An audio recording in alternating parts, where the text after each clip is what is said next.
Thanks for tuning in. I'm your host, Justin White. I'm here with Tony from Tony Performance. and out here in Puerto Rico doing our second official podcast. So we kind of wanted to start from the island where we moved, and this is the one to blame. So everybody be mad at him. We kind of just want to shoot the shit, kind of tell your story because it's a pretty interesting one. Thank you. And then we'll wrap it up and we'll go around the shop and kind of show some of the insane vehicles he has around here. As you see this piece of jewelry he's got laying back here with 10 cylinders. So where do we start? Where's the beginning? Well, the beginning, wow, it's a while back, Way back. in the 90s. I actually was high school, and there was like a mechanical shop right next to the school. And I would go down in the afternoon. I would ask the guy, "Listen, I want to work," and he was like, "Oh, I don't have work for you." Yeah, well, I was too young. I was 15 years old. Yeah. And he's like, "No, I don't work for you." So one day I said, "Listen, man, I'll work for free. I just want to earn." "Oh, you want to learn? Okay, come on." So I started working there. He started like, "Oh, check those pads out." I remember how the first pad I changed, I didn't pump the brakes. Oh, I've done that. So I put the pads reverse. And things that happen, when you're young. But I was hungry. I wanted to learn, and he would like yell at me, and I didn't care. I wanted to learn, and staying there and started to learn stuff because he had a good friend that would work on race cars. And the guy goes there one day and asks me, "Hey, I like the way you work. You want to come work with me?" I say, "I'll get it." I just want to learn, and I started to work with that guy, and we would work on race boats. In Puerto Rico, we have there was a big thing in offshore racing, V8. That's where actually Tony Performance started in V8s. That's funny. Yeah, it is. Big blocks and small blocks. So I started working with him and doing the V8s on those boats. I actually got a chance to drive one. What base was the V8? Like Mercury or what was it? Well, yes, they were Mercury. Okay. Mercury, and they were by the time that I started working them alone, they were 540 inches, Jeez. cubic inches. They were pretty, they were big. Newer one. Two. Okay. Yeah. Always got to have two. Yeah, two. So the boat, and there were fast boats. In Puerto Rico at that time, the offshore was very, very, very high. It was in. We had boats coming from everywhere, states, Caribbean. Everybody wanted to race here, and it was awesome. I really enjoyed that. I learned a lot because people think that on a boat, oh, you just accelerate, but those engines they really get a hammering because you got a boat that weighs a whole bunch of it's tons. Plus, it goes out of the water. You have to draw off and then go back on. Mhm. So it's getting all this beating all the time for like an hour and a half. And it's sustained RPM. I'm saying, and then Yeah. those big engines, we were turning them 8,200. So On a big block. yes, so it wasn't easy to maintain those engines alive. And a friend of mine has a photo of the boat in the air, and the guy on the helicopter zoomed in on the tacks, and they were actually both of them at 85. Jesus. Because I guess he took a long time to let off the throttle. Yeah. Because we don't rev them all the way. We just like 8,000, not 85. So that picture was awesome because both tacks are like. But yeah, that's basically where we started. And then he had a shop. I also worked on Grand Nationals and Cyclones. That was a big thing here, right? Yes, I've been noticing that. I've been hearing that from a lot of people. It was. I remember the first time I got in one of those cars when we were gonna test the car. I never felt like what was the turbo when it was kicking in. So Right. I'm sitting there and my guy's like accelerating. I feel this thing going back. I'm like, oh wow! It was very impressive for me to feel that on a Buick Regal, Right. It's just a big car, but it was experience that I got from there. And after that, I got a job at Toyota, and that's when I started working on Supras. So that's where basically Tony Performance started working on 6 cylinders. That was my main thing. So they were pretty hot at the time. This Yes, early 90s, yes. mid 90s. I would say I was like in Puerto Rico. I was like the first ones to really push to get power out of those, because I had a friend that had a chassis car, and he was like, "Hey, let's put one of these engines on this car." And he bought an engine, and we started playing around, and we're making 800 horsepower And that was like a lot, by then it was like, wow, 100 horsepower, 6-cylinder, wow, whatever. And we were using greedy turbos. Ready? Yeah. So, they were Mitsubishi turbo. They were small turbos, but it was making it 100. So we were happy and the car was running good.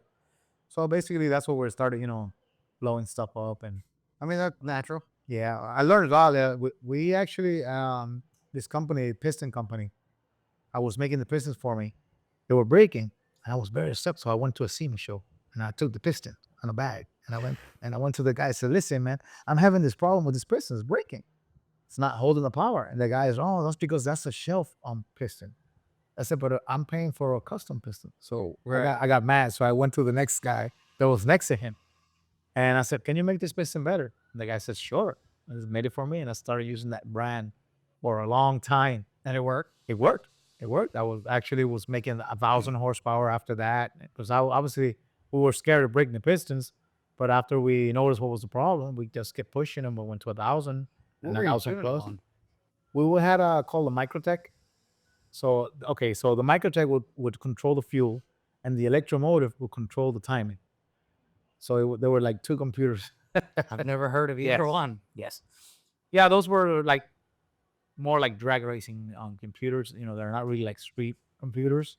They don't have a lot of stuff that, not like now that you have all these sensors and stuff that you can use to get data. By that time, we used to, just air fuel ratio, stuff like that, coolant temperature, Pulse width. yes, basically. Yeah. GPS, stuff Seconds. like that, and map sensor. And obviously the electromotive, you would bring a disc and you would put it in front of the damper and put the sensor. And then it had like these coils where you can get either 8-cylinder, 6-cylinder, 4-cylinder. So this would work on anything. Yes, it would. And then we were good at it. We ran it for a while. And then Was it optical, Hall effect, or it was Hall effect, yes. okay? Hall effect. Not like one of those what do they call it? That crap they had on the L2 ones. OptiSpark. No. Boy, no nightmare. Yeah. No, actually, you would accelerate the car with the timing light and you would see it will stay wherever you want it. So that's basically one of the things I really trusted about it because obviously, timing and boost stuff. Yes. Yeah. So basically, that's the things that we noticed a lot. So that's what we used. Everybody was using it actually. Here in Puerto Rico, the 4-cylinder guys. Here in Puerto Rico, the Toyota scene was very big. Everybody wanted to use a Toyota engine. Yeah, it was either Toyota or rotary. That's basically the only two. 4-cylinder or 6 or 4-cylinder. No, the 6-cylinder came in the scene when the Supras came out. I was gonna say it seems more 4-cylinder and rotary. Yeah, that was basically the thing here in Puerto Rico for a while. Then we started to come in with the 6-cylinders. So the 6-cylinders they were not breaking. So we were run, and there was no issue. So people were like, "Well, this guy's running, let's do it," and started jumping to the 6-cylinders. So we did that for a while. I'm still doing them, but now I do them build block wise, and we're running, pretty fast with a friend of mine that has a chassis car, run 5 seconds already on that car. So yeah, actually we're in Maryland last weekend. I'm sorry, not last weekend. Last weekend. Yeah, 2 weeks ago. Yeah, 2 weeks ago. We actually ran a personal best of 5.79 at 252. That's all right. Yeah. It's funny because you ship it from here all the way up to Maryland. We actually ship it from here to Orlando because we actually had a race before in Orlando, and then we drive up to Maryland. So you shipped it to Orlando. Yeah. Then we're racing in Orlando, and then we'll go to Maryland. And now it's gonna come back to Orlando because we're racing in December.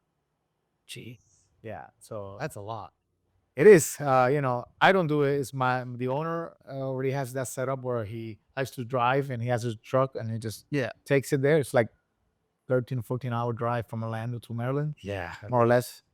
And he likes it, man. He likes to drive. So I'll see you later, man. I'll go in the plane.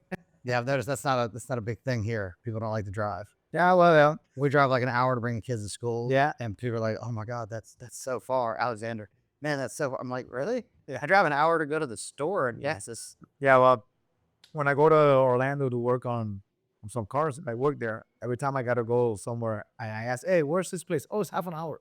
Everything is half an hour. oh yeah. So I guess everybody's like, accustomed to that, right? Yeah. In Puerto Rico, you want to go someplace. We're an island.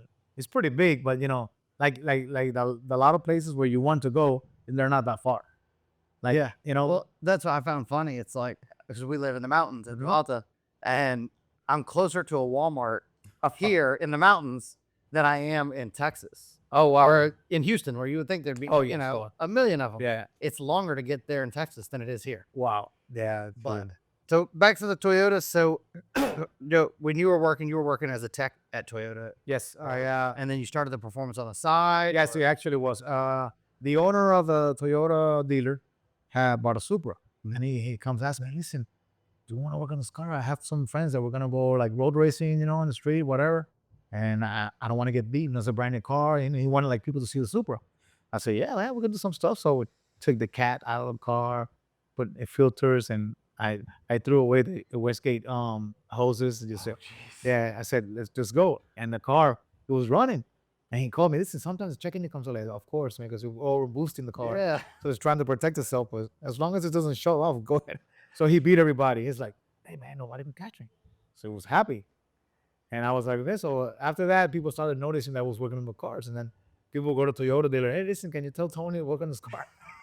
So that's what we started, And then after that, for a while, I jumped to Lexus, the Lexus dealer. They were actually next to each other. So the Lexus dealer had an opening. And then I jumped to Lexus. And then on Lexus, I stayed for a while until I became the manager and in the shop.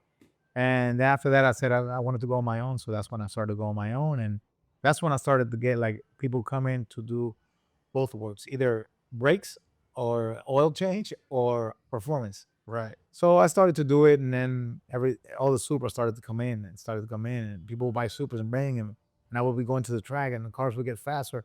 I remember we were going 12 seconds, and we were like, wow, 12 seconds, Obviously, in the back then, 12 seconds. 12 seconds is fast. Yeah. And then this company started getting things out like HKS and Greedy. I became dealer for the Greedy performance parts, and I started to move their stuff, and then started making power. And the cars started to run 10s. And that's when it really blew up, man. Everybody was like, wow, Yeah. How the hell's that going? How that happening? yeah. And then that's how we started. A lot of people started buying those cars and bringing them to the shop and doing all this work to those cars, and all these companies started to do a lot of stuff with those cars. So we had a lot of, options, to buy stuff I can do the engines and do the clutches and whatever it was breaking they were making. So from there on, I just kept on going, doing things like that, and for a while I was Tony Supra. Everybody. That's what I was when I had first met you. Carlos had said, "Oh, it's Tony Supra." Yeah, it's Everybody. I look on the list and I'm like, oh, Supra, Yeah. Supra. Yeah, so that's basically what happened. It just blew up. Everybody was super. Then I started to calling companies like Titan, which they're very good friends of mine. Started buying parts from them because they were obviously pushing much more than us, and they were getting all these new parts and engine parts that were actually breaking. Because I was bending the rods at 800 horsepower. They were bending. Yeah. So obviously, when you were pushing them hard, because if you had like a street car with 800, you didn't have that much problem. But if you were doing a drag car, when you let out the clutch and all that big wheels and stuff, tire. Yeah. So basically, that's what that's what we call Titan and stuff. They were working with cams and stuff like that, and just keep on big stuff and bigger. They had said they'd basically communicated through like email messenger stuff, and they kind of networked together. So basically, they would try to get the parts made for people, and then certain people would work together. Yes, And that was something that I thought was kind of crazy because in GM, it's not really like that. yeah, Everybody tries to make the same part. And then there's like 30 versions of the same thing, and half of them don't work for the shit. But it just seemed like, so I guess I'm trying to time place that. They said that was around like the late 90s that they were doing that they kind of started working with a lot of people and trying to kind of get going. yeah. Well, they started on the scene. Everybody was looking at what they were doing, and they're like, oh, they go faster. Okay, hey, what did you do? Oh, I got big cams, and okay, send them. Oh, what did Oh, the turbos, and then obviously by then the turbos that were in were the Turbonetics and Garrett. Yeah, Garrett. Garrett, Right. Turbonetics. I don't remember the other companies, but Precision wasn't around by then. I don't remember. No, I think Precision was later. Yeah. So everybody was using. I was using Greedy because it's I don't know the way it says it's Greedy or Greedy, whatever. I don't know either way. Let's just say Greedy. I think Greedy sounds better than Greedy. So anyway, you know what that company is, right? Yeah, It's yeah, a Japanese company. So I started working with them, and they came out with this turbo that was the T88H, which was like a Like a hybrid? It was like a hybrid, but it was a turbo based on a it was a Mitsubishi, like a truck turbo, and they like modified it. And Like a diesel truck turbo? yeah, it was. Okay. That's what they actually were Mitsubishi parts. Yeah. So we started to use them, and the cars were making that. Yeah, a little bit of lag, but a whole lot of Oh yeah, top. it had a lot of lag, but especially that turbo because they had this 78, which had less lag, would make like 700 something plus. But when you put the T88, that would push it, and that was when those. I solved the issue with the lag. Just put nitrous.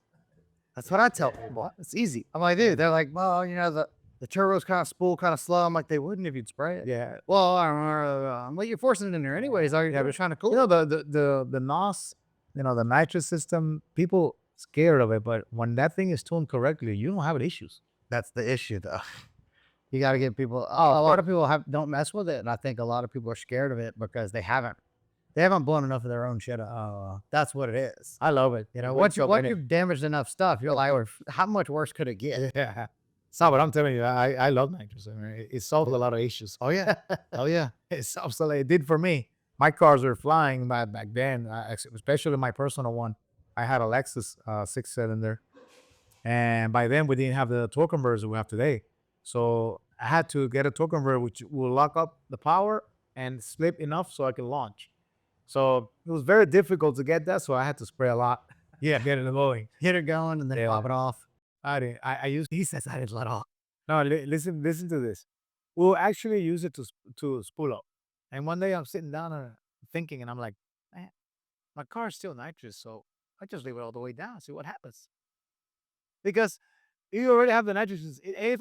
Everybody's gonna say it's a nitrous car, Yeah, even though I do used to spool it. So I just, you know what? I'm gonna leave it all the way down. So I left it all the way down. The car went from 8.9s to 8.1s. I was like, wow. And the mile an hour, man. Oh wow, yeah. It just changed everything. So I just started playing around with the nitrous. I remember one day, Titan came to Puerto Rico. They were here with their car, and I was looking at the engine. I was like, man, these guys have 6 foggers and then one alone. And I asked them, listen, what do you do? No, we use this one to split up and then this one to go. So I started to talk to their tuner, and he's like, oh yeah, I use like 300 to run. I was like, what? I'm a baby. I only got 100. So I started pushing I did like 275, and I was like, I love them because I would do the lights. I would go, let's go. yeah. Because it would split up so quickly. So that's one thing I actually. Nitrous is a wonder drug. Yeah, it is, man. Wait, which another thing, kind of funny, it's easier to get nitrous built here than it is. Oh yeah, well yes. A lot of people here use nitrous, like Yeah. obviously for the track. Now it's on the street cars, but basically everything else was on track. So there was a lot of people using nitrous, especially on the V8s. Yeah. A lot. I'm talking about guys that would use 500-600 horsepower nitrous. Oh yeah. They call it spraying a motor on a motor.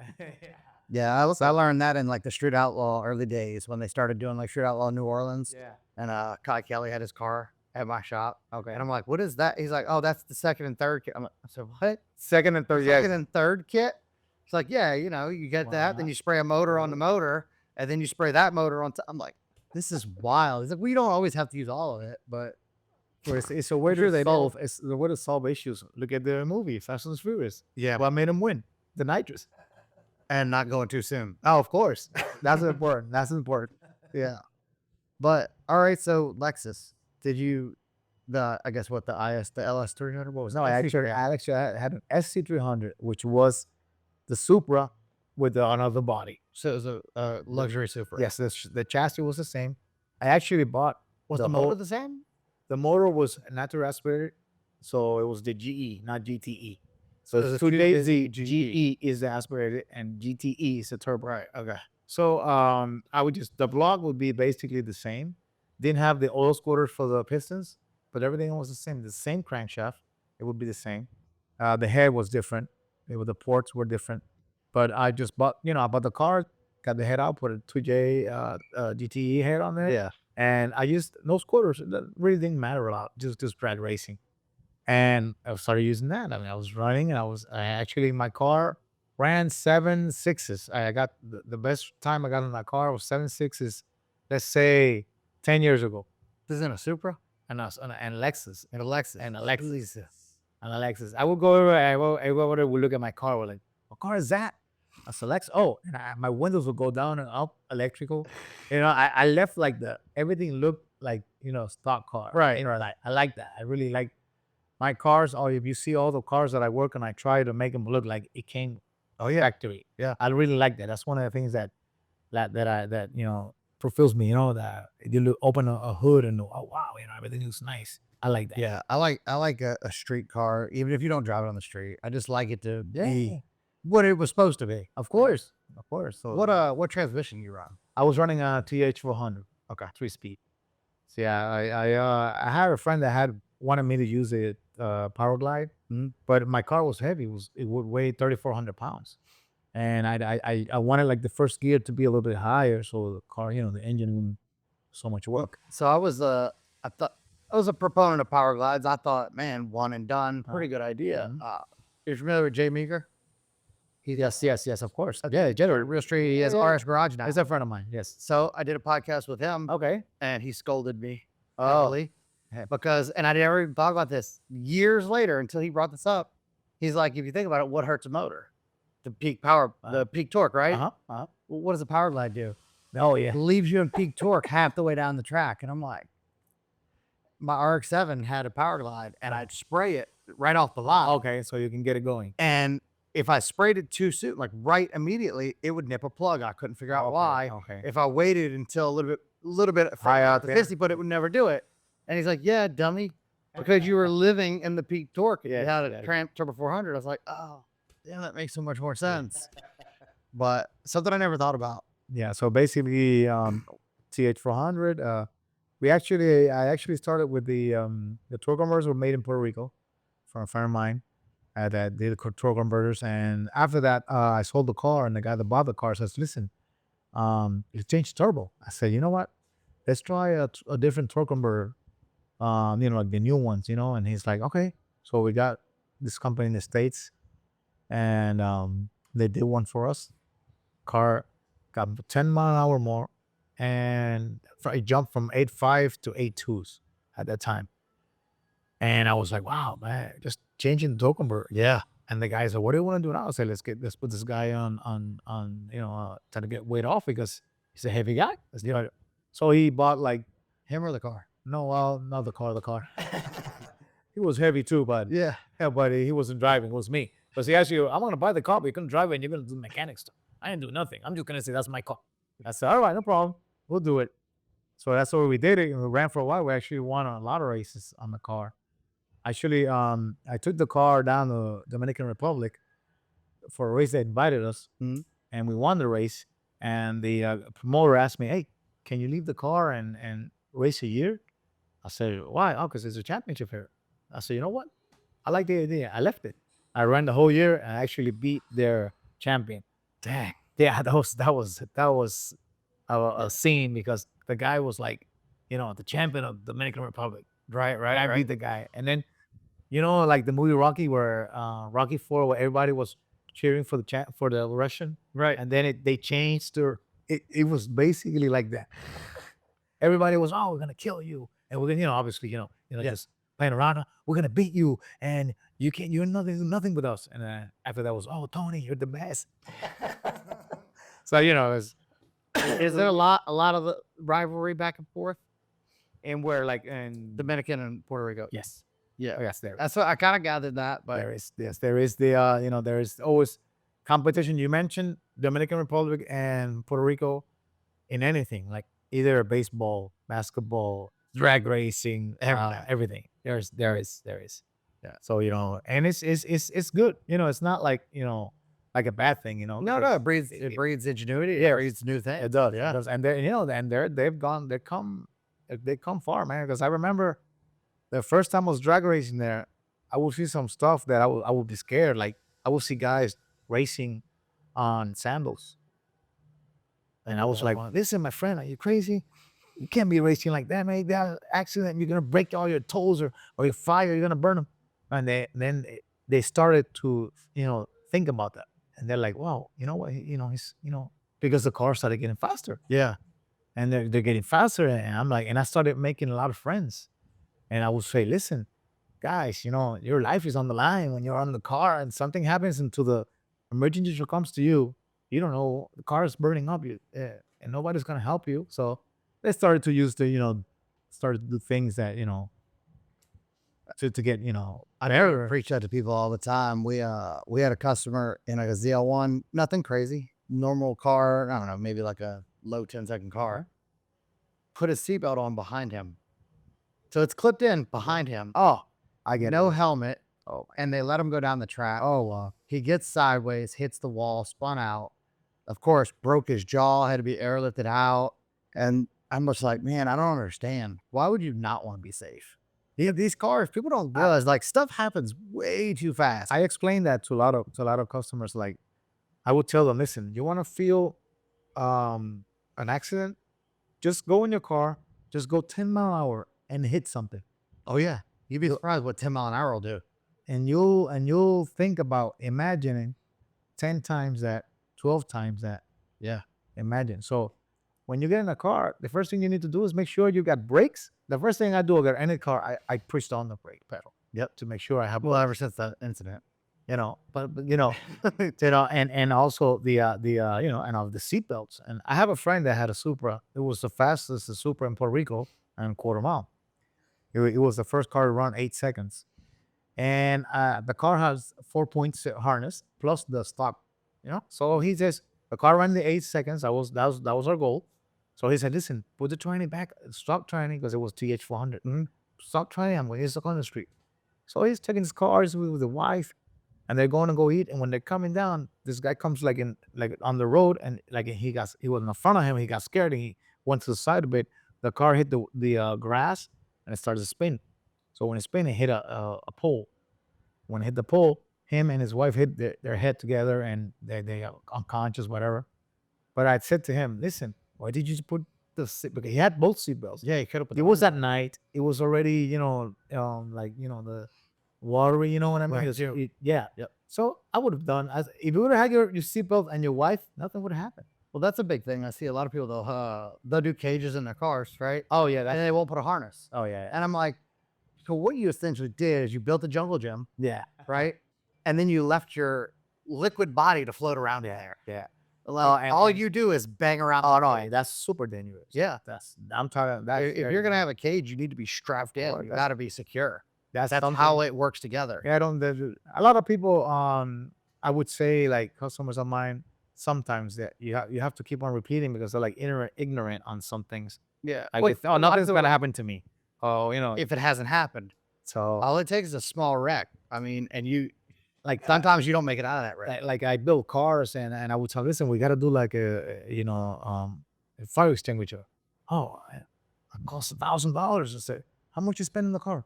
Oh yeah. If it burns for you, you think your company, your Insurance company will pay for it? Good luck. No.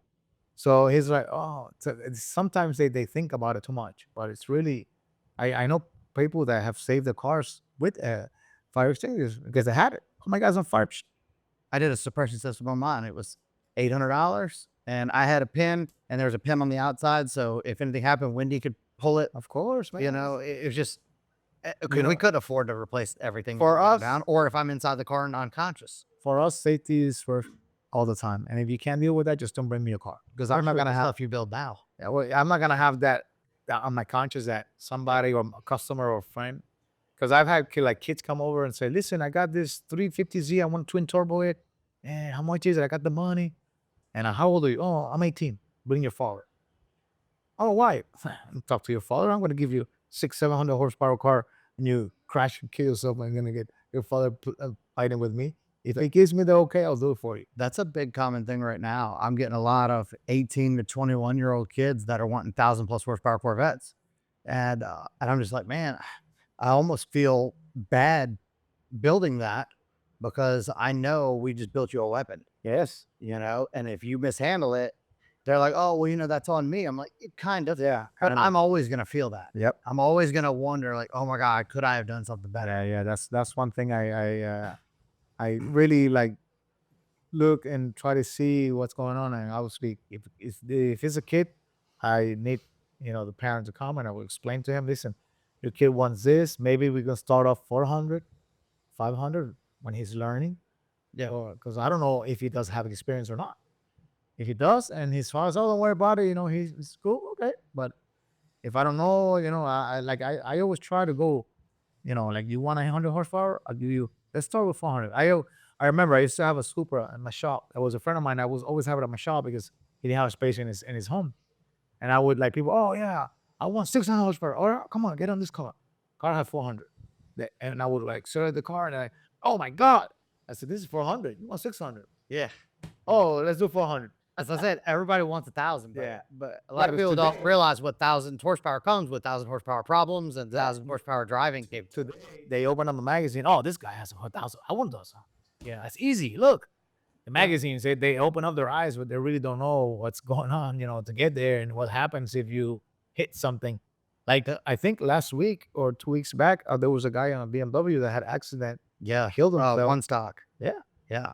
Wow. Which that was sad. Did you see the scene? Oh my God, he must have been going 150 or something like that, because it was not, the car was. But I think he had his seat and everything. Yeah. And I believe he had, because he always seemed like he had his safety stuff in check. But I mean, that's where I say, like, even with the safety stuff, like, you may make it, you may not. Unfortunately, he didn't make it. Yeah, he but didn't make it.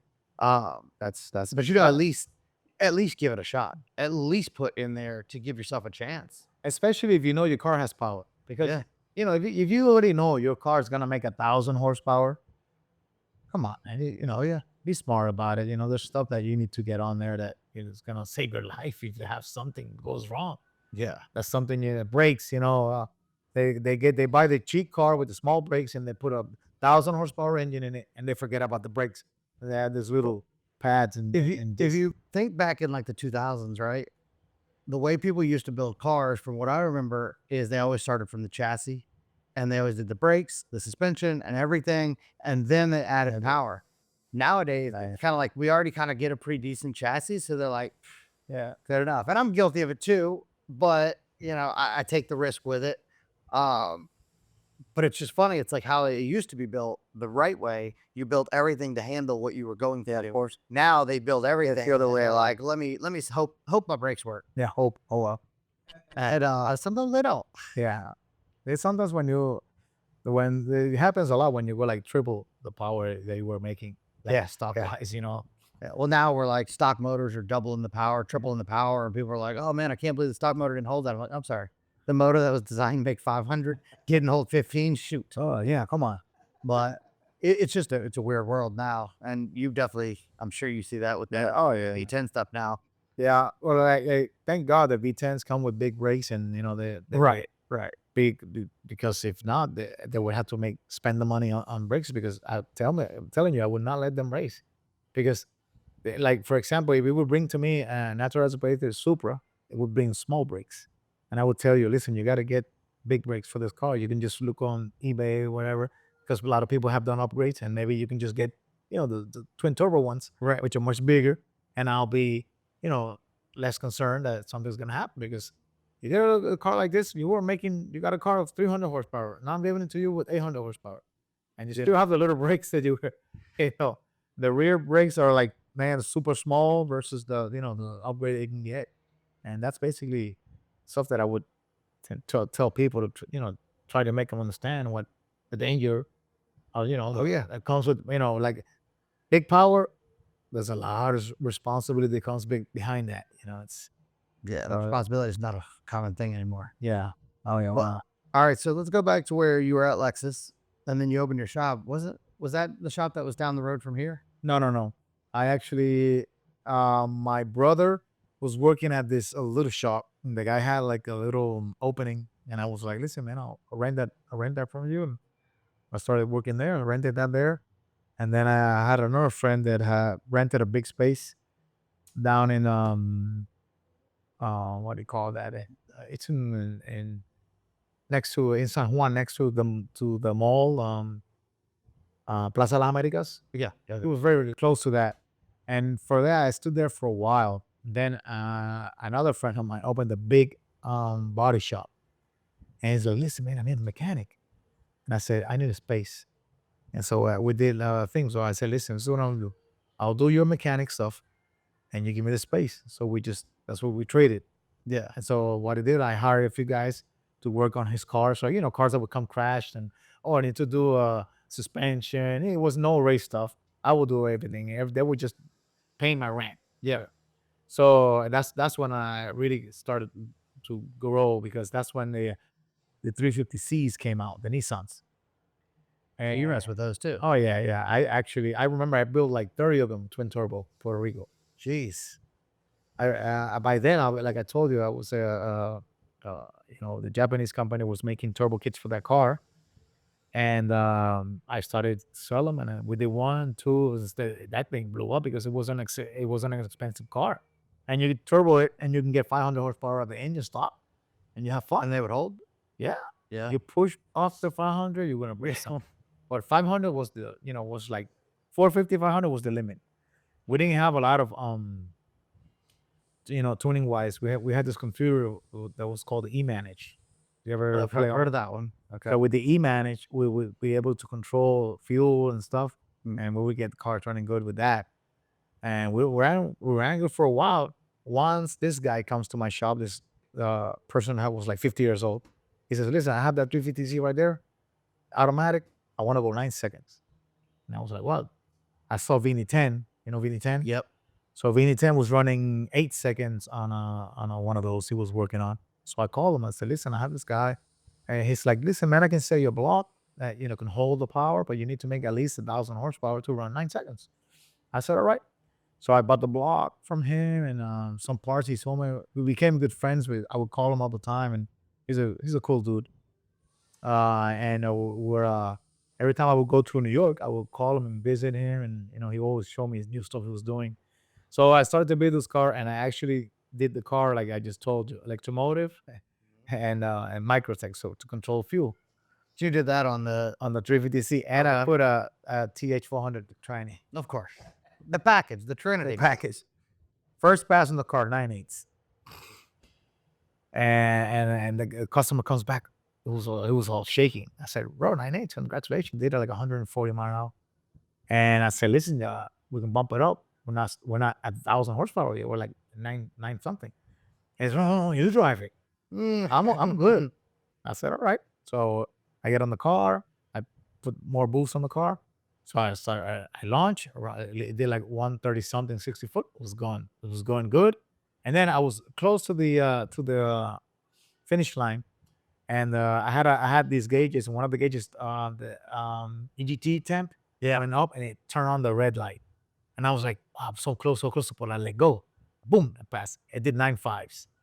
Damn. At 147, and I let go. So you were watching EGTs back then?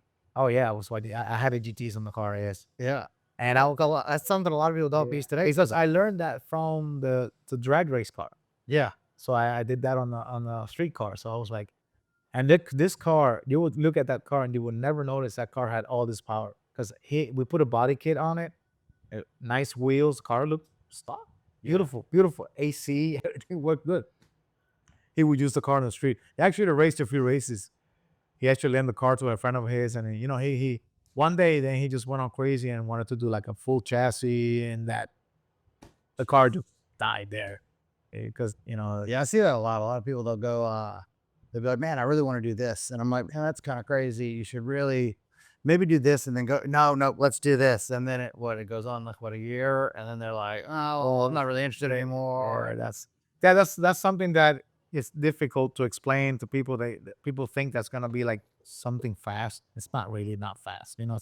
It's a lot of work unless you got all the money in the world and this guy's working on your car early. It's different. Well, and then you still got to bank on everybody doing their part, getting you what you Oh yes, of course. So that's it's not as easy as people think.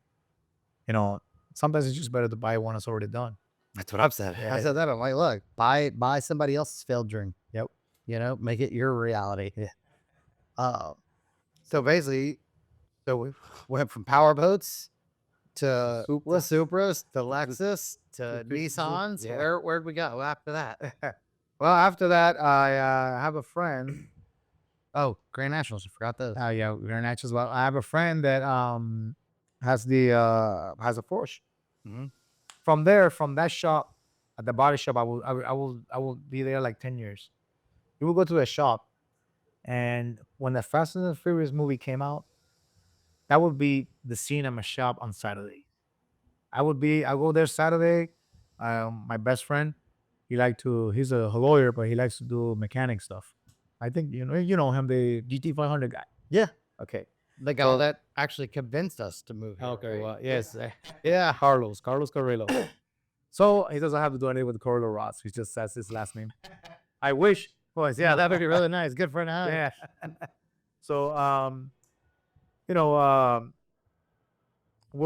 Carlos would go to the shop, and he would like, he was to, he loves to help me out. Oh, let's do this, let's do that, and he would go every Saturday. And every Saturday, people would go to my shop just to work on the cars, because that a lot of people didn't know what to do, and I would just help them out. Oh, let's do this and do that, whatever. And then you would get all these cars, all type of cars would go to the shop. Oh yeah. The owner of the establishment would tell me, "Listen, man, I tell you people to get the way I can't move the car, so I can keep on working because there was so much cars. I don't know about Supras, GT35s, which also did twin turbo, Right.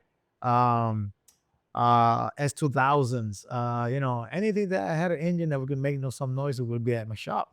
I have a friend that had a Corvette. I worked on his car and put the camshafts on his Corvette and camshafts and I think the rollers. I don't remember right now exactly the rockers, whatever. And I would do stuff like that because obviously on the V8, I started with V8, so basically they haven't changed a lot. Not really. And I did a V8 Ford engine, and I would look at it. I was like, all right, at the certain point, everything's the same, just with the camshafts and stuff. Right. Not on the Chevy, because Chevy's still, and the cam is in the middle, right? Yeah, on top. On the new engines are overhead or The new C8. the new C8? Okay. The Twin new- turbo one? The ZR1 and the Okay. ZR6. Well, all the other ones are basically the same. Can't remember. You will look at the block and the overhead valve. Yeah. Oh, so It works. Yeah, I know. I get it. I get it. You want an engine last a long time. Yep. That's where you got to go. But That's complication. yeah, but that would be the scene, and the movie just blew up the Supra scene. The Supra after that movie, everybody As started to hero. buy Supras again. And then you're like, oh my God, what's going on? The Supra. So basically, the Supra was up and down, up and down, up and down. Now, after that, I moved to that. Not there. I got a place of my own, which everything just I had it had like 10,000 square foot, and that would be Supras. And this guy comes up to me, which is a very good friend of mine now, and he says to me, "Listen, I have a Porsche.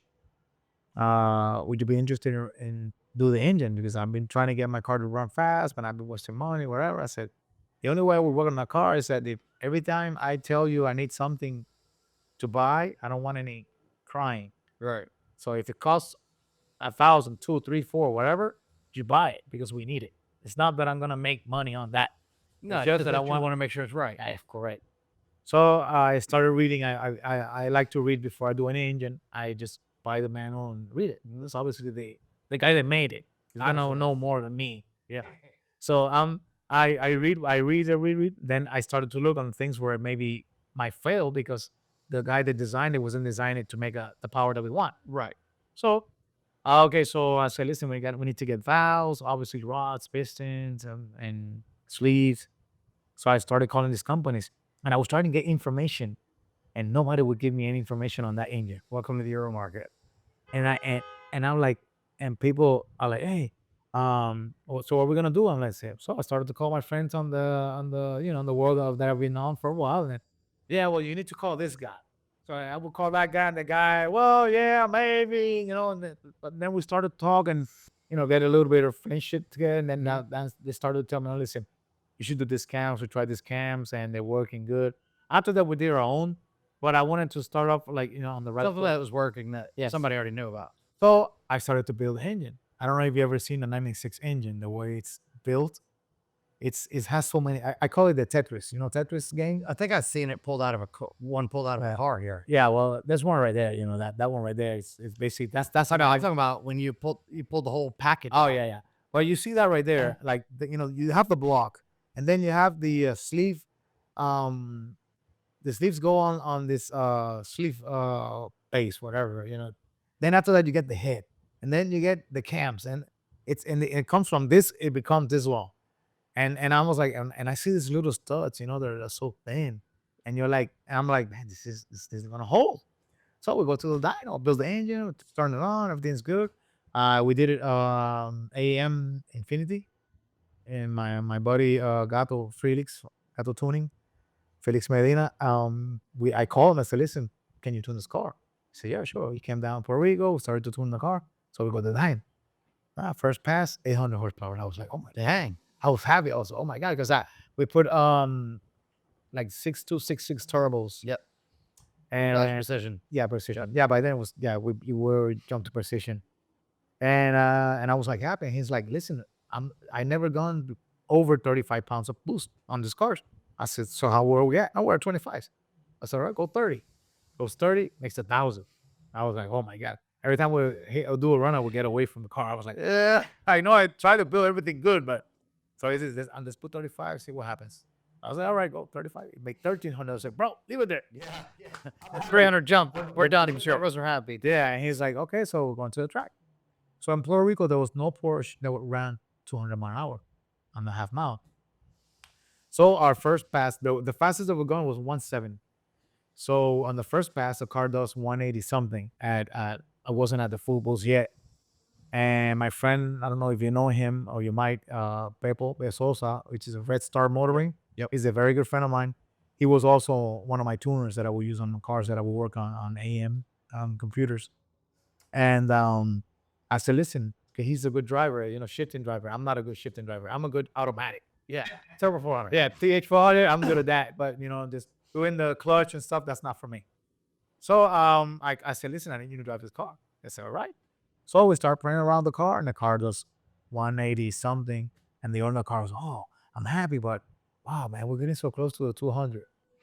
So I'd say, Felix, where we at the boost? And he's like, well, we're at 20 something. You want to put 30? I said, yeah, put 30. So the car did 192.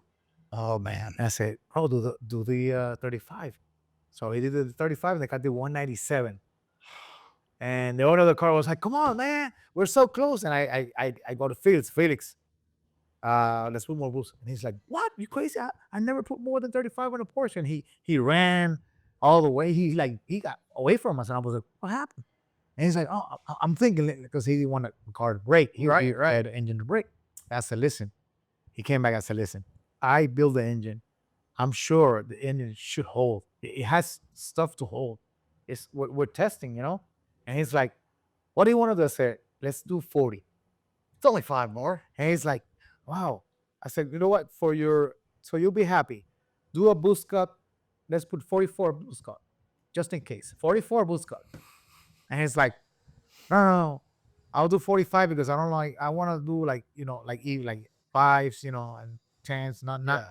I said, all right, we'll do whatever you want. So he put 45.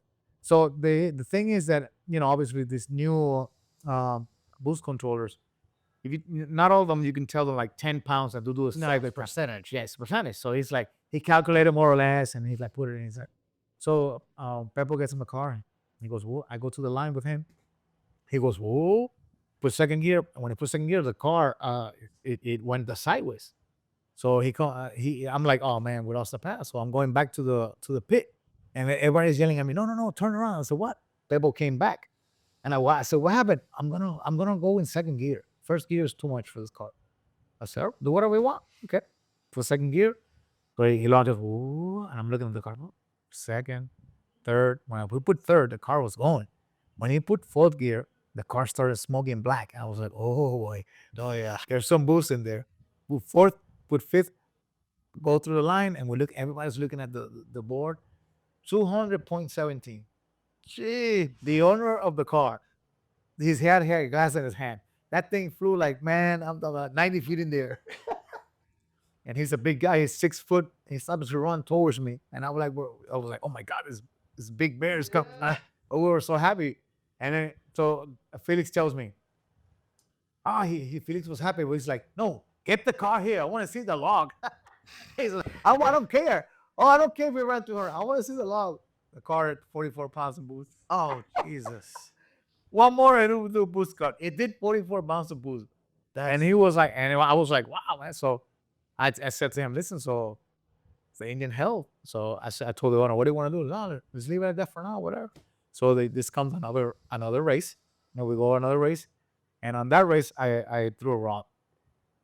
So I get the engine out, I take it apart.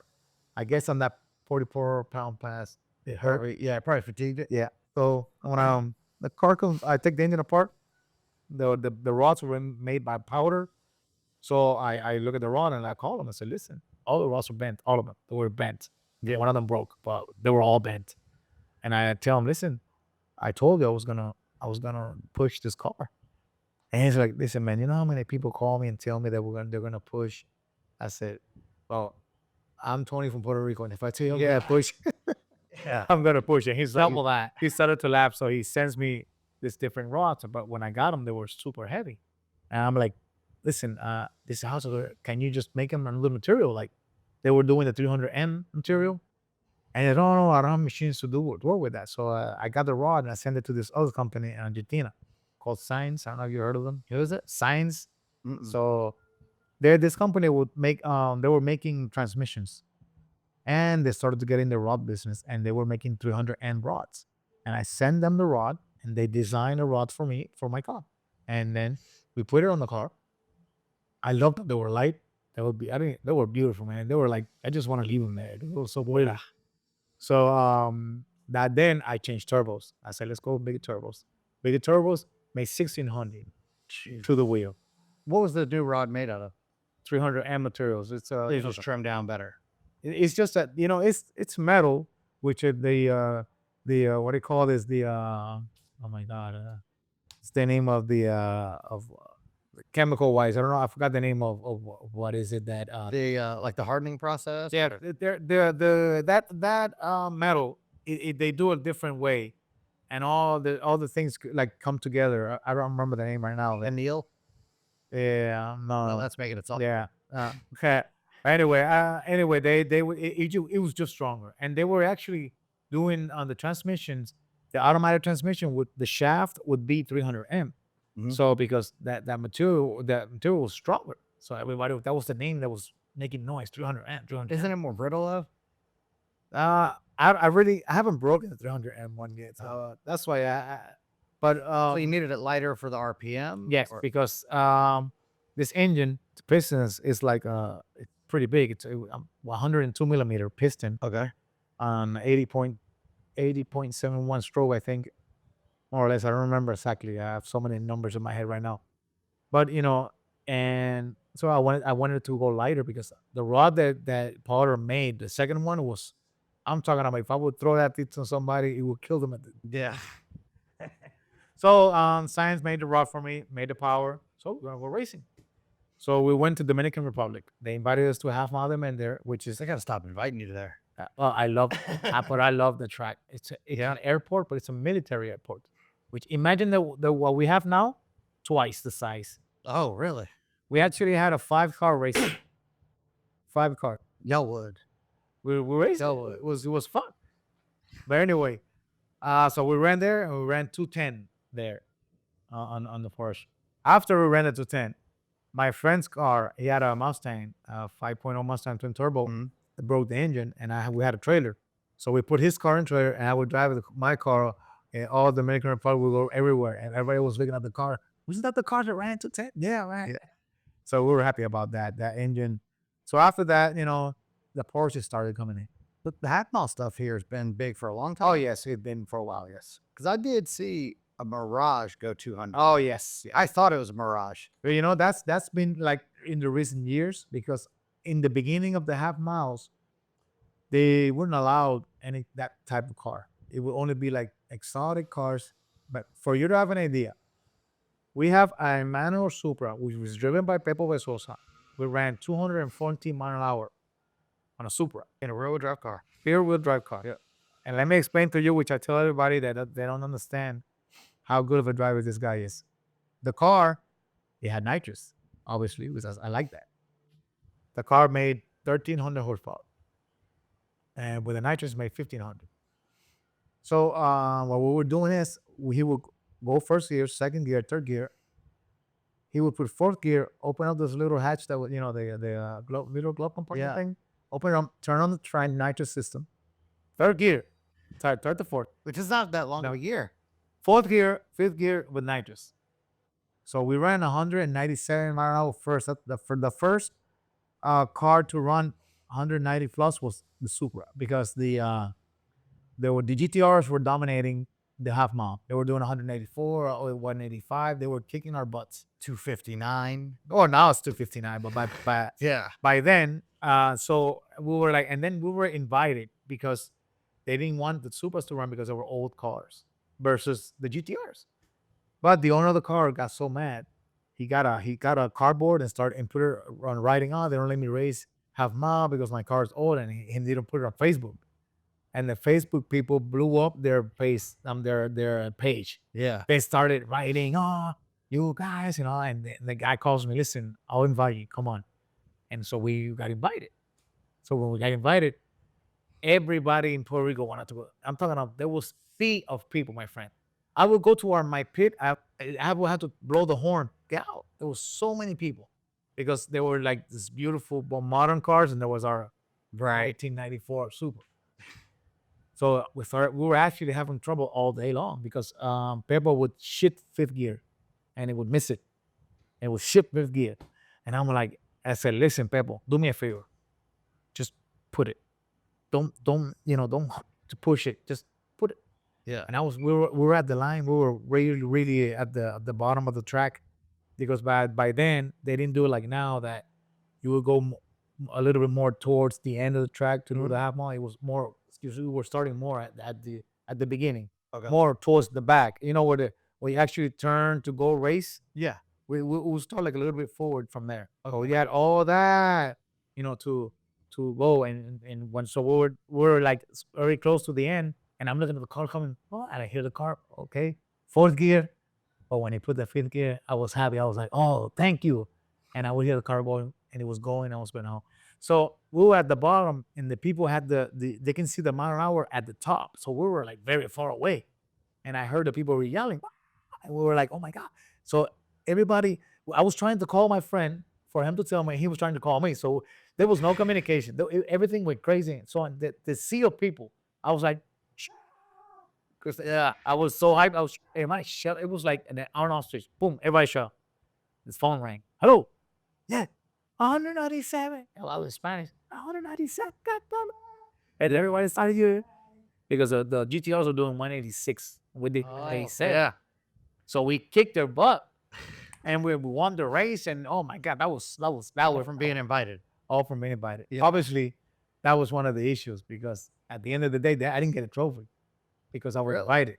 Oh, that's the wrong. Yeah, I was invited. I wasn't, so they gave me a little flag, stuff like that. But the real celebration wasn't done like it's supposed to because I was an invitational car, I wasn't like part of the group. Yeah. yeah. So anyway, after that, we keep on playing with the car. I actually ran the 214 later on other races. And I remember they were bringing Lamborghinis from underground, and I remember the name of the person that had a Lamborghini. That he was actually living here in Puerto Rico in Dorado, and he had a Lamborghini from underground, and he was running like 220. But the day we ran 214, he ran 221, I think. And he came to my shop the next day, and he said, "Listen, I came here because I wanted to meet you." Oh, his name was Fowler, Richard Fowler. I heard that name. Yes, before. yes, because they would have a lot of cars with underground racing. Right. And he's like, I came here because I needed to meet you, and I want to see what do you have in that car. I was like, 'cause he says my car is expected to run 220. Nobody expected you guys to run 214. What in the world is in that car? I said, "Oh, there's nothing special. 6-speed, stock 6-speed, Yeah. big turbo, nitrous, and built engine." He's like, "Man, I can't believe it." He wanted to actually take the car to run a racing in the States that is 6-shift category. Okay. And I said, "Yeah, we can coordinate that." And they're very, very nice persons. Him and his brother, cool dudes. And they had a Gallardo first, and then they brought a Hurricane. That one ran 231. That blew everybody away. That blew everybody away. We didn't have no chance of racing those guys. We actually the GTRs from Puerto Rico ran 220 something that time, but they were 231, so they beat us by far. But it was fun, you know, because obviously nobody was looking at those V10s. You know, when you brought a car like that done by underground, it was like, wow, you know, it's Yeah, super expensive car, you know, and stuff like that. But and then you know, we obviously keep on going. But on the way that we started on the Porsches, you know, what that was the way it is. You know, people started to come, oh, let's have a Porsche.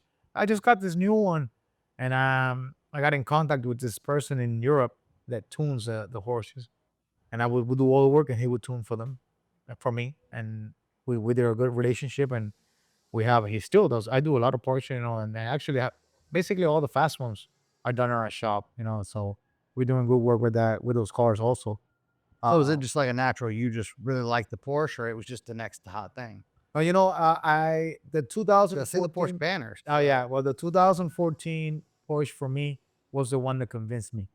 The older ones, a lot of people like them, but I love the technology on the 214 and on. Oh, you know, it had so much stuff that What's the blew white me one away. over there? Which one? The white one. Is the white one over there? There's Oh, the next to the Supra. okay. Well, that one's that's not like a really racy one. That's That's more. what I thought. Yeah, Yeah, that's that's one Wendy likes. The yes. most. Yeah, that's basically they use it a lot to go road racing. Okay. Because it's not a aspirate, it's not turbo. Okay. So, but it's designed for that. But like the turbo ones, that blew me away. The PDKs, the transmissions just blew me away. I can believe the way those transmissions shift. You know, with They're still power. PDK, right? Yes, yes, Yeah. they are. Yeah. They're still PDK, and so we started working with those, and then big turbos started coming out, intake manifold, filter stuff, and those cars are making 100 horsepower to the wheel, stock engine. Damn. And you're like 800 horsepower, and then you would launch that thing. You could launch it 1,000 times, and you would not have a problem. What does that thing weigh? I would say it weighs like maybe 38, 39. It's not like they're not light. No. They're very small, but they're not. They're Yeah. all-wheel drive though. Yes, all-wheel drive. It has a lot of stuff to make it weigh because, for example, the seats have 2,000 motors for you to, you know, rag, whatever. Oh, you mag, whatever. It has all this stuff in the car that, you know, makes them heavy. So, you know, like for example, I think that the seats weigh like 80 pounds each. The battery, my friend. The battery's in H7, whatever, you know, you have to take it out with somebody because it weighs so much. And they have it like in the center of the car in the front. Like Oh, it's in the front. The front. Yeah. Yes. Yep. So it is, you know, like there's a lot of heavy stuff there. So the cars are not super light, not like people think. And the thing that the best is that you can launch it anytime you want. You have a light with your wife, and this guy comes next to you, and you're like, oh, come on, Sport Plus, brakes, accelerator, let's go. They can't do that now because we have the plaid. Ah, well, If it's moist, you're dead. yeah, it's true, it's true. But what we do is, this is the way I would race you. Let's go to Ponce, and then there we go together first. Of course. You gotta give me 45 minutes of the charge. Yeah, no charging. That's the trick. Oh man. So you know, basically that car The technology is just, technology, yes, the the technology. all-wheel drive system's pretty advanced too, right? Yes, very, very. Yes, it's a complicated car. Like working wise, you know, like on the engine, it's super complicated to build. I would say for me, the Porsche engine is the most complicated engine I built. It's almost like a motorcycle motor, but like two of them. Yeah. Right? Because they have the jugs and then the head. But yes, but right now, like for example, the modern engine, the old style engine, you actually the sleeves you can take them out and put them back and do whatever you want. The modern one, the sleeves are in the block, but you divide the block, right? Oh, you split the bottom off? Yes, you split the block in half. So you split it in half. You have 3 cylinders and 3 cylinders.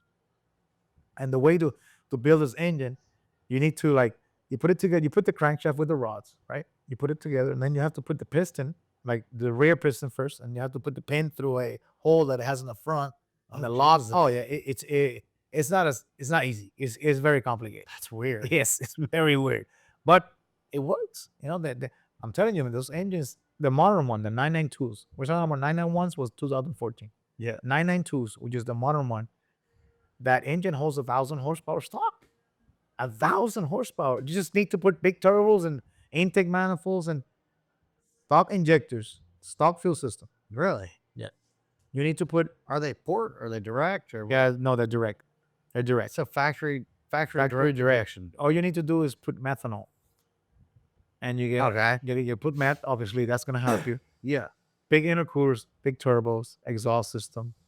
good spark plugs, stuff like that. Obviously, a good tuner, Yeah. and the car makes 1,000 horsepower. And the Great. clutch, they're holding, even though you can get an upgrade already. Now we can get an upgrade and stuff like that. But you're like, wow, man, how can this? I was trying to make 700 horsepower on a Supra, Building everything. putting everything, and now with the stop engine, 6 cylinders, 1,000 horsepower. Come on. I think that's what gets us with the V8 stuff, because we'll make 12, 1,300, and that's like a daily driver on a stock LT4. Yeah. And not for everybody, but for us, we've been doing it for a long time. I don't have a personal V8, but I love the sound of ice cam Oh yeah. and a V8. Oh, there's something that's it's just something you can't, like. For example, the Porsche that I talked to you about, we did some cams, custom cams, and it would sound a little bit like the 870 on the idle, because I like it, because what Porsche did for them not to do like the high lift cams so they can have power. They have the cams just have 3 lifts on each cylinder. So an idle, it uses the middle, which is little lift. It opens up the valve very, very small, and you don't have the rocking. You just have an idle normal. As soon as it hits 3,000 RPMs, it'll go to the high cam. So it's kind of like how VTEC was. Yes. Yeah. Where it's like the VTEC But they like to killer cam, and complicate it has that lope to it. Yeah, but they like to complicate. For example, they have a lifter that has a pin that when oil goes in it, boom. Yeah, latches the pin. So it's more complicated, And if you go too much RPMs with those, they don't like it. It's just a hold. So it's basically, but the engineering is good. The oil pump, it looks like a dry sump oil pump. It looks like a race pump from the factory. So they kind of got you with the flat motor and everything. Yeah. I would think that the wear on the pistons would be abnormal. That I thought also, but that's another thing. That's engineering. But what are they? What are Okay, they? so the piston, right? If you look at the piston, the way they do it on the bottom part of the piston is different from the top part. Okay, of course. Why not? Yes. So Don't put that in backwards. Yeah. Oh yeah, probably. But basically, if you have a Porsche and you ever sing without starting it like for a month, you'll get some smoke. Oh yeah. People come, hey, my car's smoking. How long has it been off? Oh, like a month. It's normal. Yeah. It's normal. How it works. Yeah, it is what it is. Okay, so there's engineering behind it, obviously. It feels like, man, they've been using that design forever. Yes. So imagine that in an 8-cylinder pattern. I don't know why these companies, maybe they never copied something like that. I don't know. Maybe because of egos. I don't know. I think they tried in Subaru and that didn't work out too well. Yeah. They blow the heads off no matter what. I don't think I've ever seen a big power Subaru that didn't blow gaskets out of the heads. I don't know why they don't weld them on by now. I did also a few Subaru engines, and I will actually buy Cosworth, brand stuff. Yeah, which is, I don't know if you've seen that. Awesome. Yeah, Cosworth makes insane stuff. Yes, and they will not last. It's just, and they were making 700 horsepower, engines, and I've seen them putting 1/2-inch studs in them, and it still lifts the heads. I'm like, Yeah. obviously there's just a design. Yeah, definitely there's a problem there. Also with the lubrication, maybe not now. I think they fixed a few issues with that, but by when I'm talking about like maybe in the 2000, I don't know, 15, 16, that we're working on those.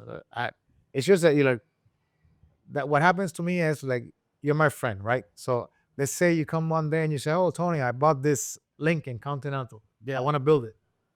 I'm like, I'm gonna do it because it's you.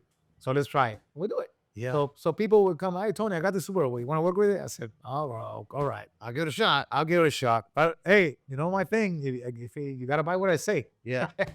So basically, that's the way I've done my different type of engine and learning on different types of engines is because of that, not because I wake up and I'm going to start building LPs now. Right. Oh, no. It's just people come and I like to build engines, and I like also the challenge. Yeah. That's one thing I really like. It's the challenge to see. Well, to go for a Porsche motor, you definitely were looking for something. Well, on that, when I was started to work on that portion, the first actually is 996, which is the engine the one I started with. I looked at, I actually started to do the Supra stuff on that engine. I was like, no, my Supra It's like a Supra if you just cut it in half and lay it next to each other. I'm like, oh, my Supra is working better with this pin. Let's do this pin. and I started to change a lot of stuff on the engine. It's very my engine is very different from any other engine. They're very different. And I made 1,700 horsepower, and that hasn't blown up. So, and the crankshaft, my friend, is this small. That's so wild. Yeah. I can show you actually. The little box right there is my crankshaft. That white box. This little box? That little box is my crankshaft. Oh, that's cute. We'll have to put that out there, shop tour. It's incredible the way that little thing Holds that kind of power. I can't believe it. I'm telling you, the way those engines are built, and you will be at the dyno scared too. I'm like, because I can believe that long stud will hold all that stuff together. Oh, it's kind of like the rotaries. Oh, well, They yeah. have 17 giant long ass bolts all the way around, Yeah, they actually. and they don't always line up. Oh, yeah. Hey, oh, you heard about that, huh? Oh, I did it myself. I did. I messed with rotaries. I was pre Puerto Rico before we came to. Oh, Puerto yeah. Rico. Okay. Yeah, my first motor I ever built was a rotary. Yeah. Oh, wow. 12 years old. Oh, my God. It ran. That's what I was more impressed Yeah. with. It ran. I have a I work on the car that I work on that run 5 seconds. His cousin has a rotary, so we are a piston rotary team. Oh, okay. So when they're building the engines, I'm looking, and I asked, but I really didn't get into it. But I see all the stuff they do with the ports and stuff, and there's so many secrets there. But obviously, I see the studs that they're using. Now they're using like half-inch or Now they're 13. and then they're machining them like Yes. perfect fucking machine rods, and they're doweling them. Yes. So basically, because obviously, and now they're pushing more boost than ever, because those engines weren't holding the boost. When you put too much boost, they would get hurt quickly. Yeah. Now they're doing. I guess they found something that. Well, they melt the seals out of them. Oh yeah. Well, now I don't think they run coolant or anything in them. Also, they put like a bearing in the middle of the. Yeah, so The it's not shaft. pushing out. It's not Yeah. moving out. So they have a whole bunch of new tricks that's helping them out run. Right now, they're running 6.0 at quarter mile. Oh, yeah. 6.0 at the 2 rotor or 3? 2 rotor. No, the 3 rotary. Those are having issues. Yeah. I know a friend of mine had a 4 rotary one. That thing. Tell you what, not Out- much sounds better than a 4 rotor. Oh yeah. That's I love the same. I love the sound of the 3 rotary, but with The the 3 rotor's close, but that 4. I like it with the exhaust. The sound of it with the exhaust, Yeah. pretty close to the 6-cylinder one. You're the only person I've ever heard say you like 6-cylinder exhaust. You don't like it? No. I'm a Supra guy. Come on, I'm a V8 guy. come on. I'm a Supra guy, bro. We got the good exhaust. Oh, Well, the straight 6 sounds way different than a V6. oh yes. No, That is not the same. No, I made the straight. Not the. Yeah. Yeah. I made the straight, but the sound, but the rotaries, it's also. I hate the NA rotaries. Oh yeah. Oh, dude. The way they rev them, and I'm like, dude, turn your weed here. Have you ever heard NA 3 rotor? No. Oh, buddy, that's a Formula 1 engine there. We had a guy, I think he actually passed away a few months back. I think his name is Pilon. He had a 3 rotary natural aspirator nitrous. That thing sounded so beautiful. The burnout and the run. Oh, I love the way that sound. I like them with boost. Calms them down a little. Oh yeah, well yeah, but still no. Sound like a really pissed off bunch of bees. Yeah, but still noisy. Yeah. Because we're working with the car. You can hear, we're gonna start the car. Oh, boy. All right. Go ahead, out of smoke. All right, guys. Hey, sounds good. Turn it off. It's like, hold tight. Let me get my bond. So we do it back. Turn mine on, and One of the things I really noticed a lot here is imports are a lot bigger than domestics. Well, at the beginning wasn't like that. It was V8 were dominating. Just people started because the imports were small and were making power. You want to have less weight, put a little engine in there. Well, it's probably a little easier on the roads. Yeah, I got an F-250, and I thought I'd bring it here, and I'm just like, I'm not doing that. I have nowhere I could park that. Oh, well, yeah, that's one thing I do. They have to criticize our engineers. They forgot about the parking space. Yeah. I hate that also. But they didn't forget. They just obviously did it with a Fiat 500. Oh, wow, yes. They're like, yeah, this fits. The only place where you can take your truck is Costco. They have the I big. changed my AC condenser in the Mustang at Costco. Yeah? Yeah, the parking lot's great. Oh, Boiled it up. oh my God. Did great. Charged it and everything's fantastic. But That's it good. just seems like the import scene is bigger here. Like obviously rotaries are massive here, where they're Yes. not really as much in the States anymore.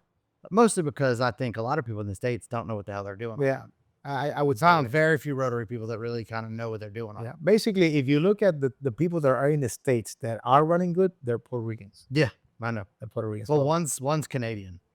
This one guy, Yeah. Maple Racing, James. Well, Good dude. maybe he's a good friend of Puerto Rican guy. He probably is. Probably has a lot of Puerto Rican friends. Yeah. But they're basically, because I think maybe in Puerto Rico they broke everything that can break on those engines. I would say, Yeah. oh, okay, now we know why this is breaking. So we're not gonna break this anymore. Let's break this. I remember like the second or third time I came here, I went to a parts store, Okay. and in the top of the case was all rotary parts. And I was like, and being a former rotary guy, I've had 7 RX-7s. Okay. I was like, this is really cool. Like this is stuff you couldn't even order if you tried to order in the States. That's the rotary scene in Puerto Rico is big. What do you think kept the domestics from being as big? Is it cost of the cars or? I would say yes, cost of the cars, and everybody was doing like small cars. If you like, the Toyotas 1.8s, the Starlets, and these little cars, and they would put the rotary engines in there. Yeah, I see they put rotors in the Samurai. Yeah, the rotary engine actually pushed away the V8s, and it kept there for a while. And then the 4 cylinders, the Toyota 4 cylinders started to come in the scene, and then the 6 cylinders. And then obviously the 6 cylinders were making the power of the V8. So Right. I said, why am I going to go to a big, engine when I can do the same with this engine? So basically that's, I would think, plus for some reason, we Puerto Ricans like the import, man. It's just, it is what it is. I think it's in But the the blood. domestic guys here too. It's just I don't know. It's definitely Like I said, V8s, we have our hard tap parts of V8s also. yeah. Like I said, we used to have a big scene here on drag racing with the V8s, with the big like flow mods. Everybody, I remember they were bringing the blower cars and all that, and the track would get packed because the big engines and then a lot of people. Actually, the guy that taught me how to do work on the cars, on the cars that I work now, was a V8 guy, and he would, they were running the Camaros. There was a lot of Camaros. In Puerto Rico, there's been a lot of drag racing for so many years, and we think we play around with all type of engines, and obviously maybe cost effective. They started doing the the import stuff, and now the import stuff is expensive. Yeah. Not cheap anymore. Like the rotary stuff is expensive also because everybody wants to go fast, and to go fast you need to spend money. That's not there's nothing. Some people don't realize that, but yeah. No, it's the truth. You can't think that you want to go as fast as a guy to spend 30,000 with 2,000. Spend 30,000, guys going fast, and you think you're gonna do it with 2,000? Crazy. A lot of people, you need to explain that to them, and but you're gonna you go fast. It costs money. Yep. It is what it is. Sometimes you get those outliers. Like I feel like I'm one of them that we can kind of go fast, but like how long are we gonna be able to compete with a guy that's got a big wallet? It's not gonna last. Oh yes. Like I can do it. I can poke you. I can show you. But for But saying I example, can't do it. but the modern cars help us go faster on a less money level. Like you buy let's say you buy a GT 500 Ford. It's an expensive car. It's not a cheap car, Right. but it already has a typical race engine in it. Yeah. You can push that car 1,100 horsepower engine. So you just put all these accessories, and the car's gonna make Right. the So you're not having to build a motor and all that. So you don't have to build a motor, so it doesn't get expensive there. Not like if you buy any other type of car that, like, they say, like, oh, I like this type of car that has an engine that if your auxiliary gonna blow up, then you gotta build it. So I think maybe that's helped us out a bit in a way where we can go faster with a little bit less money. But like if we want to go really fast, now you gotta open the wallet. What about so to go back to the Porsche thing, because I want to keep our timeline here. It's you've dealt with roof Porsche, kind of a thing? No, not with him directly. I did fix a roof Porsche once, but they do like this upgrades and stuff. They have their very famous company. What is a roof Porsche? Just because Well, the a roof lot of people don't Porsche- know. Okay, so it's roof Porsche is a person that is like us. Like let's say JW Chevy Corvette. Yeah. So you start making those, and then people start buying them, and then I would say, oh, I have a JW vet, and they, oh, I want one of those, and then that guy started off like that. He came very close to Porsche, and they started making cars. He would buy like the bodies, and he would modify the bodies and the engines and stuff, and he would start it. That's basically what that company is. Yeah. It's just that they get the Porsches and Kind of like upgrade. AMG. Yes, basically that's it. That's basically it. But Roof is the name of the person, so it's not Right. and like you know like what's his name Kosenik, Konesek. I always get confused with that name. Koenigsegg. Konesek. Christian von Koenigsegg. Yeah, Koenigsegg. So it's his last name. Or all these guys that have like Ferrari. Those Correct. guys, their names, and a Lamborghini. Yeah. But this guy would modify the Porsches, and he would start making stuff with them. Like there's another company called Gembala, which would do also the same. I met that guy in Japan actually. Wasn't there was another one? What's starts with an S? A real big modified Porsche. Stinger Porsche. Yeah. Yeah. They're making nice cars. I've heard those are pretty insane. But what they did is that like the old 1980 plus cars, that body really liked. A lot of people like that car. So what they did was they started by those bodies, and they would modify them and make them modern. So you would get in the car, and the car would have beautiful AC, because you sit in one of those cars, Yeah, the old ones. The didn't have AP AC at all. not good. Yeah. So you go to a place with your wife, and you'll get there all sweaty, and you're gonna have to go back.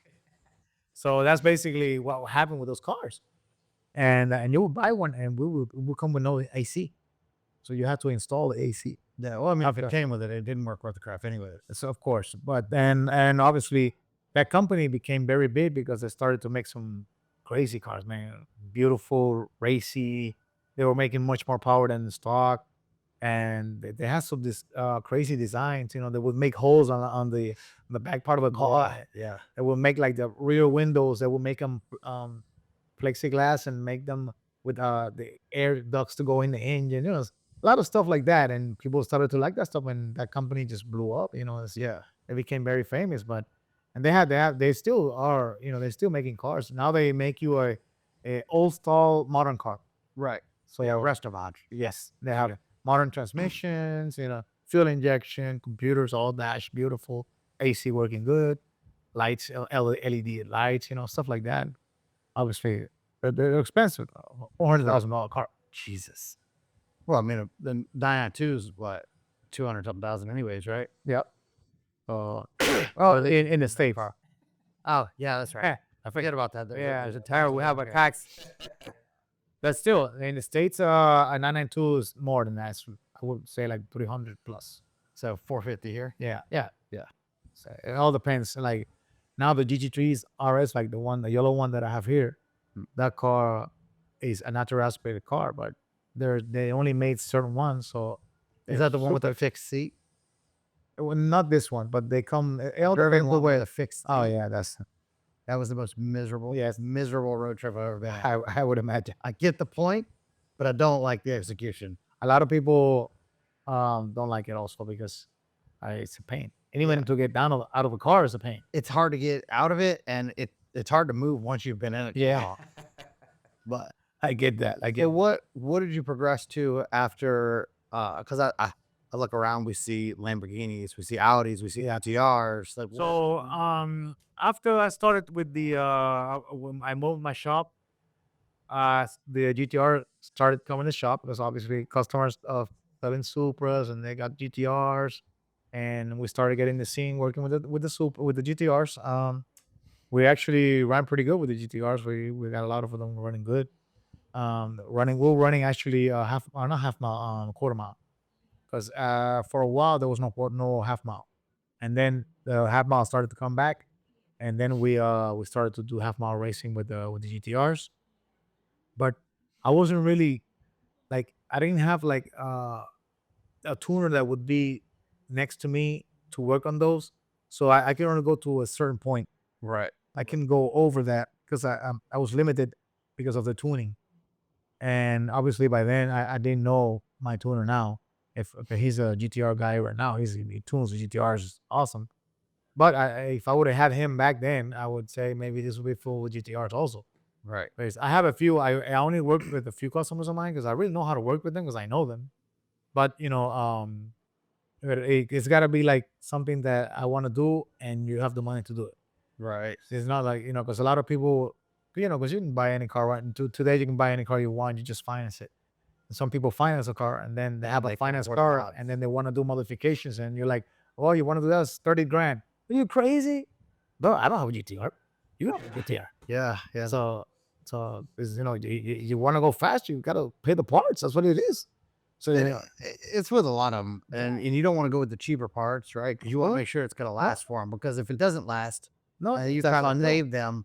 It ends up coming back. Listen, I had people who come for me to build the engines like the 2Js, and I would say, no, I'm not gonna build your engine. Oh, why? Because I do my parts. I'm not gonna use your parts. Because if your engine blows up, you're gonna say I made the engine. Yep. You're not gonna say, oh no, Tony used the parts I brought him. You're gonna say, no, Tony built an engine. It blew up, and you know what he's doing. No, man, you brought me Eagle rods versus Carrera rods, and you won 2,000 horsepower. And it's a smallish community here. Of So, course. So, if you start messing up and you start messing over people, All right, a lot of people are like upset with me. Nah, you don't want to work with our engines. And I said, no, I'm gonna work with engines if I put the parts because I know what I'm doing. But I'm not gonna, you're not gonna mess my name, right? because you don't have the money to. I'm sorry. If you tell me that you're not gonna go over certain horsepower, I will be happy. I'll do it for you, but that's not gonna happen. Nobody can tell me that they're happy with the power they got. Anytime somebody tells me what they want to make, I add 25%. You want to make 1,000? I know you want 1,250. No. Listen, I'm not stupid. I've been doing this for a long time. I know how this goes, especially with turbo cars. Yes. Because there's always that up button. Oh yes. Oh, that's what happens, and the friends start pushing. Oh man, but this guy has 100 horsepower more than you. Yeah. Come on, man, you can do it. You got the same parts, and oh, it broke. What happened? They don't have the same parts, man. It's always that friend. Yeah, that's what I'm saying. That's why It's usually the friend that doesn't have the same car. And it's the friend that drove the Cavalier up that was telling you, man, your Corvette should be doing this. yeah. So that's basically it. Actually, it makes sense that I just said, you know what? No, I'm not gonna do it. So we started with DTRs, the Porsches, and then the V10s come into play because one of a friend of mine, he had a Lamborghini. He has a Lamborghini Huracan, and he tells me, yeah, it was natural aspirated. He tells me, listen, I want a nitrous the car. I said, bro, I ain't got a nitrous in Lamborghini. No way. You Hey, said no to nitrous? Yeah, no, I said no to his Lamborghini because first I didn't know what the engine can hold, right? And second, I didn't have like a tuner for that.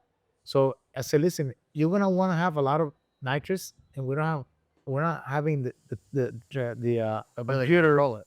to lower the timing. And he's like, oh, you're not gonna do this. I'm not gonna do it. So he took it to somebody else. What happened? The engine broke. Yep. So he calls me.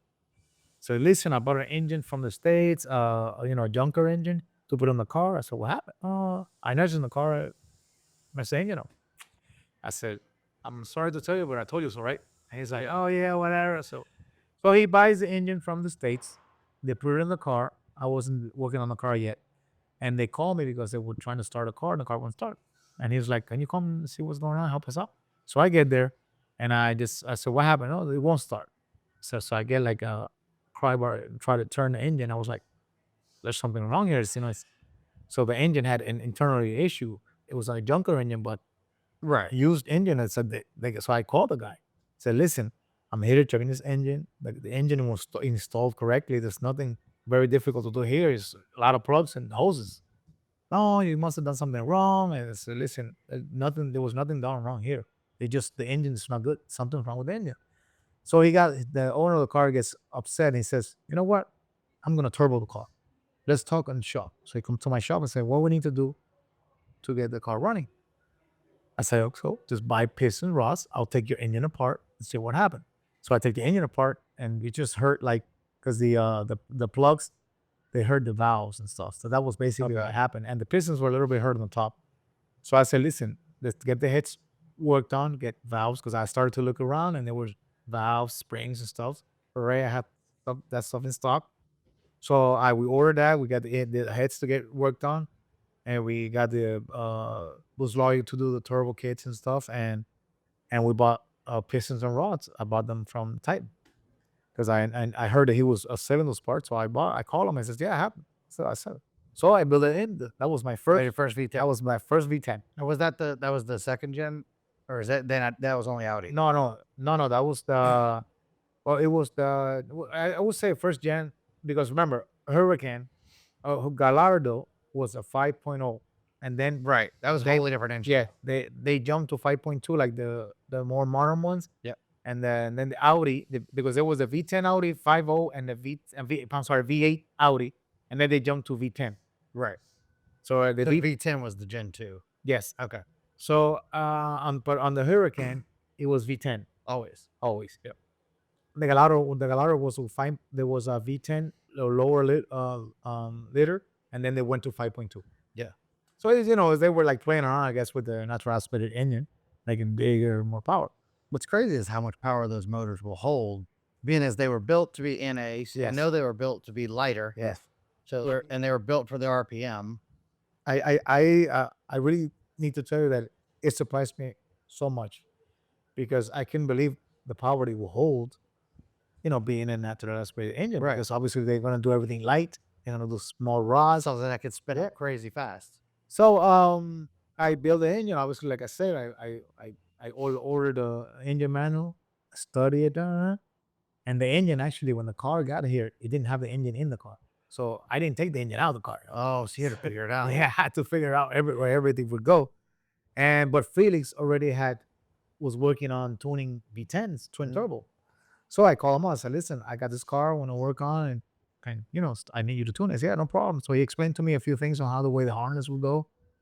And I started to work on the car and that's why I built the engine. And oh man, I was nervous because I was like, wow, man, this is my first V10, and it's very strange in certain ways. And the timing on the rear of the what they because that car uses like 1, 2, 3, like 4 chains. Yeah. So one moves the pump that turns. I'm sorry, not the pump, the gearing that turns the pump. That's because on those cars, the oil pump and the water pump are together, so it's one whole package. Okay. And then there's a shaft that goes, And that goes to the timing chain. yes, and that goes Right. to the timing chain, but it has like a gearing also. So the chain goes to a gearing that turns the whole system. So there's one chain there. There's one chain that turns the camshaft. There's 2 chains that turn each camshafts. Right. And then so you got all these chains there, and you're looking at that, you're like, oh my God, how is this going? This is the first time I would do that. I had a friend that was an Audi guy. He had a few ideas. He gave me a few tips.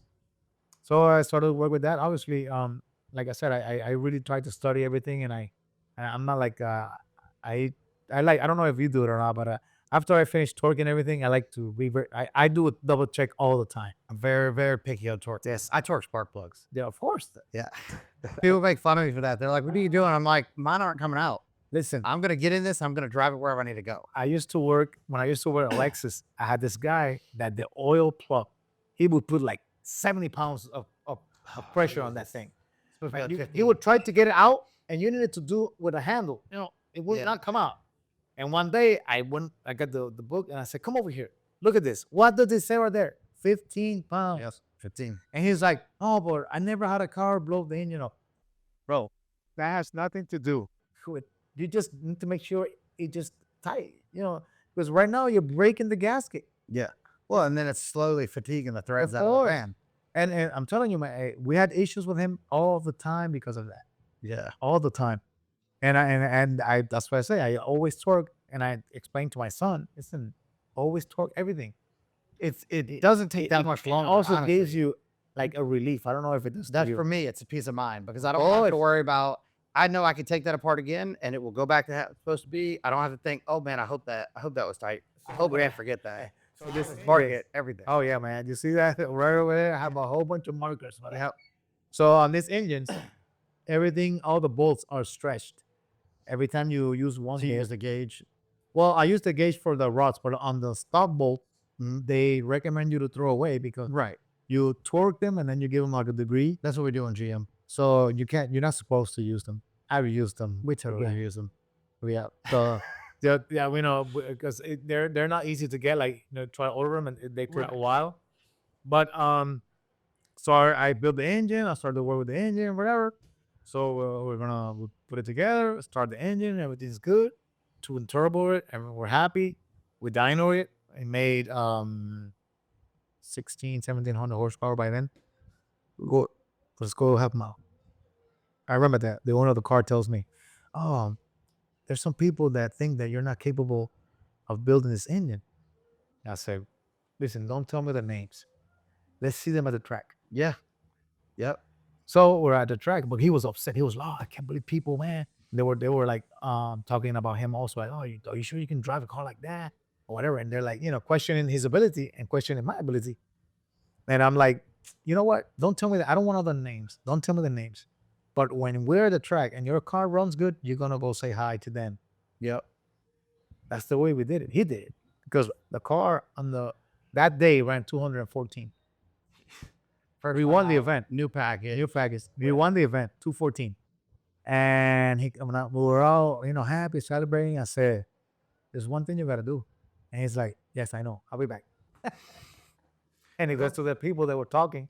And it's like, "Hey, guys, I guess Tony knows what he do."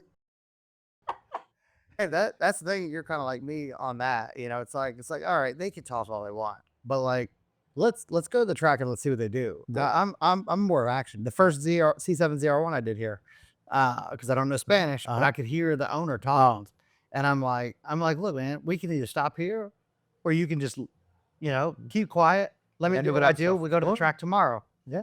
We got the bolt on record.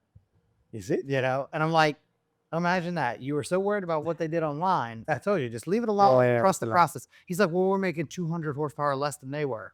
I said, okay, that's fine. Let's go to the track. Yeah. I don't care about that number. No, of course. Like, you forgot that whole section below that number. Yep. And then we go to the track. Second pass out. I think the car was like 940 or 950. Yeah. So that, that sometimes motivates me, like to show people up that way. I'm not like looking for trouble or anything like that. I just, you talk. Yeah, talking shit back and forth is kind of, it's like, look, let's go to the track and let's let our cars talk. A friend of mine, when I started doing this, a very good friend of mine, a super smart guy. I actually call him for when I have doubts on numbers. I've never seen a guy do numbers like that person. He's from Puerto Rico, engineer guy. I call him, listen, I need to know how much CCs I need for this. Hold on. Multiply by, this number. Just like that, my friend. Just like that. We call him Ivan Ravit. Very smart guy and very good friend of mine. He was actually my first tuner on the Supras. Yeah. He was the guy who would tune them for me. Smart guy. And he told me, listen, when you go fast, people are going to start talking about you. So you talk with the boards. It takes a while to get used to it. Yeah, it is. It takes a while to get used to it because you hear it and you're kind of mad and you're like, I used to let it get to me. And then I'm like, okay, well, what are they running? Yeah. Significantly slower. Basically, that's what happens. The one that people that mostly talk shit are the people that don't even have cars. Yep. The ones that aren't competing with you to be They don't even have cars. And listen, I remember once I was going to the track and I was late, and my guy was doing a burnout on a chassis car, and I'm running, and I was not gonna make it to the car, so I went to the seats, and I'm there at the seat, and I'm hearing people saying, "Oh, you know that car has the engine. They bought it in a junker. It's the engine stock." And I'm like, "What are you talking about? I built the engine. What are you talking about?" The guy says, the guy's like, "Oh, you're Tony? Yes. Why are you saying that? What did you get telling your friend? You don't know what you're talking about." And the guy was like, "Dude, stop talking." He was like, "I couldn't believe he was lying. I shouldn't be lying. You don't know what you're talking about." So people are. So that's why he told me. He said, "Listen, just talk with the boards. The boards will hit hard everybody." Yep. And I will do it like that, and I will teach my son, and I will teach anybody that will work with me. That's what you got to do. Forget about talking, going against people, talking. Forget about that. Yeah, it's a waste of time. You talk with the boards because they'll talk, but when the board lights up, it's talking for you. Argue. Yes, talking for you. So basically that's one thing that So we started with the V10s. After we start playing with the V10s, I actually blew one up through a rod, and that's when I called Nero. We started talking and said, "Listen, I think we need to change some stuff on the rods." think maybe the power or whatever. And so we started doing some changing. We changed the pins on pistons and stuff because there was other people that are far ahead from us in D10s. They have their own machine shop and their own stuff. They don't sell. Right. Everything is their own. So I said, well, we'll do it ourselves also. Nero is he's a business guy, so he noticed that he could make money with the V10s, and he said, you know what, Tony, let's go in. Give me your input. He gets input from all his people, and he talked to the big companies, and they started making good parts, and that's what we're doing now. That's what I'm using right now, and so far we're happy with the way the engines are working. Right now, we just started working with the billet ones, which we're going to push. Was there an issue with the block before, or wait, is this just for security? Well, the stock block, the sleeves, they hold not for a while. After 22, 2300, they would tend to have issues. So when these blocks came out and I saw them and I said, well, man, because they're super expensive blocks. They're not cheap. But to get your V10 sleeved and honed and done well, it's expensive also. Yeah. So not the way this costs, but if you add up sleeving, studs, all the stuff that you need to get it to hold the power that you want to make, and you can just do it this way and start going billet. Well, and billet's repairable too, Yes. where stock is not. Yep. So if anything happens, God forbid, Yeah. you can at least fix it. These engines just tend to like work a little bit harder. They're obviously materials thicker and stuff, Yeah. but not like super more hot. Just maybe 5-10 degrees more. That's basically what we're looking at. But everything else, awesome, man. Nice. No issues. I haven't had any issues right now with these. Right now we just ran the Audi this weekend with the billet engine. But what we did was, it was raining. So on Sunday we're running. I have 4 maps. So on Saturday we were doing roll.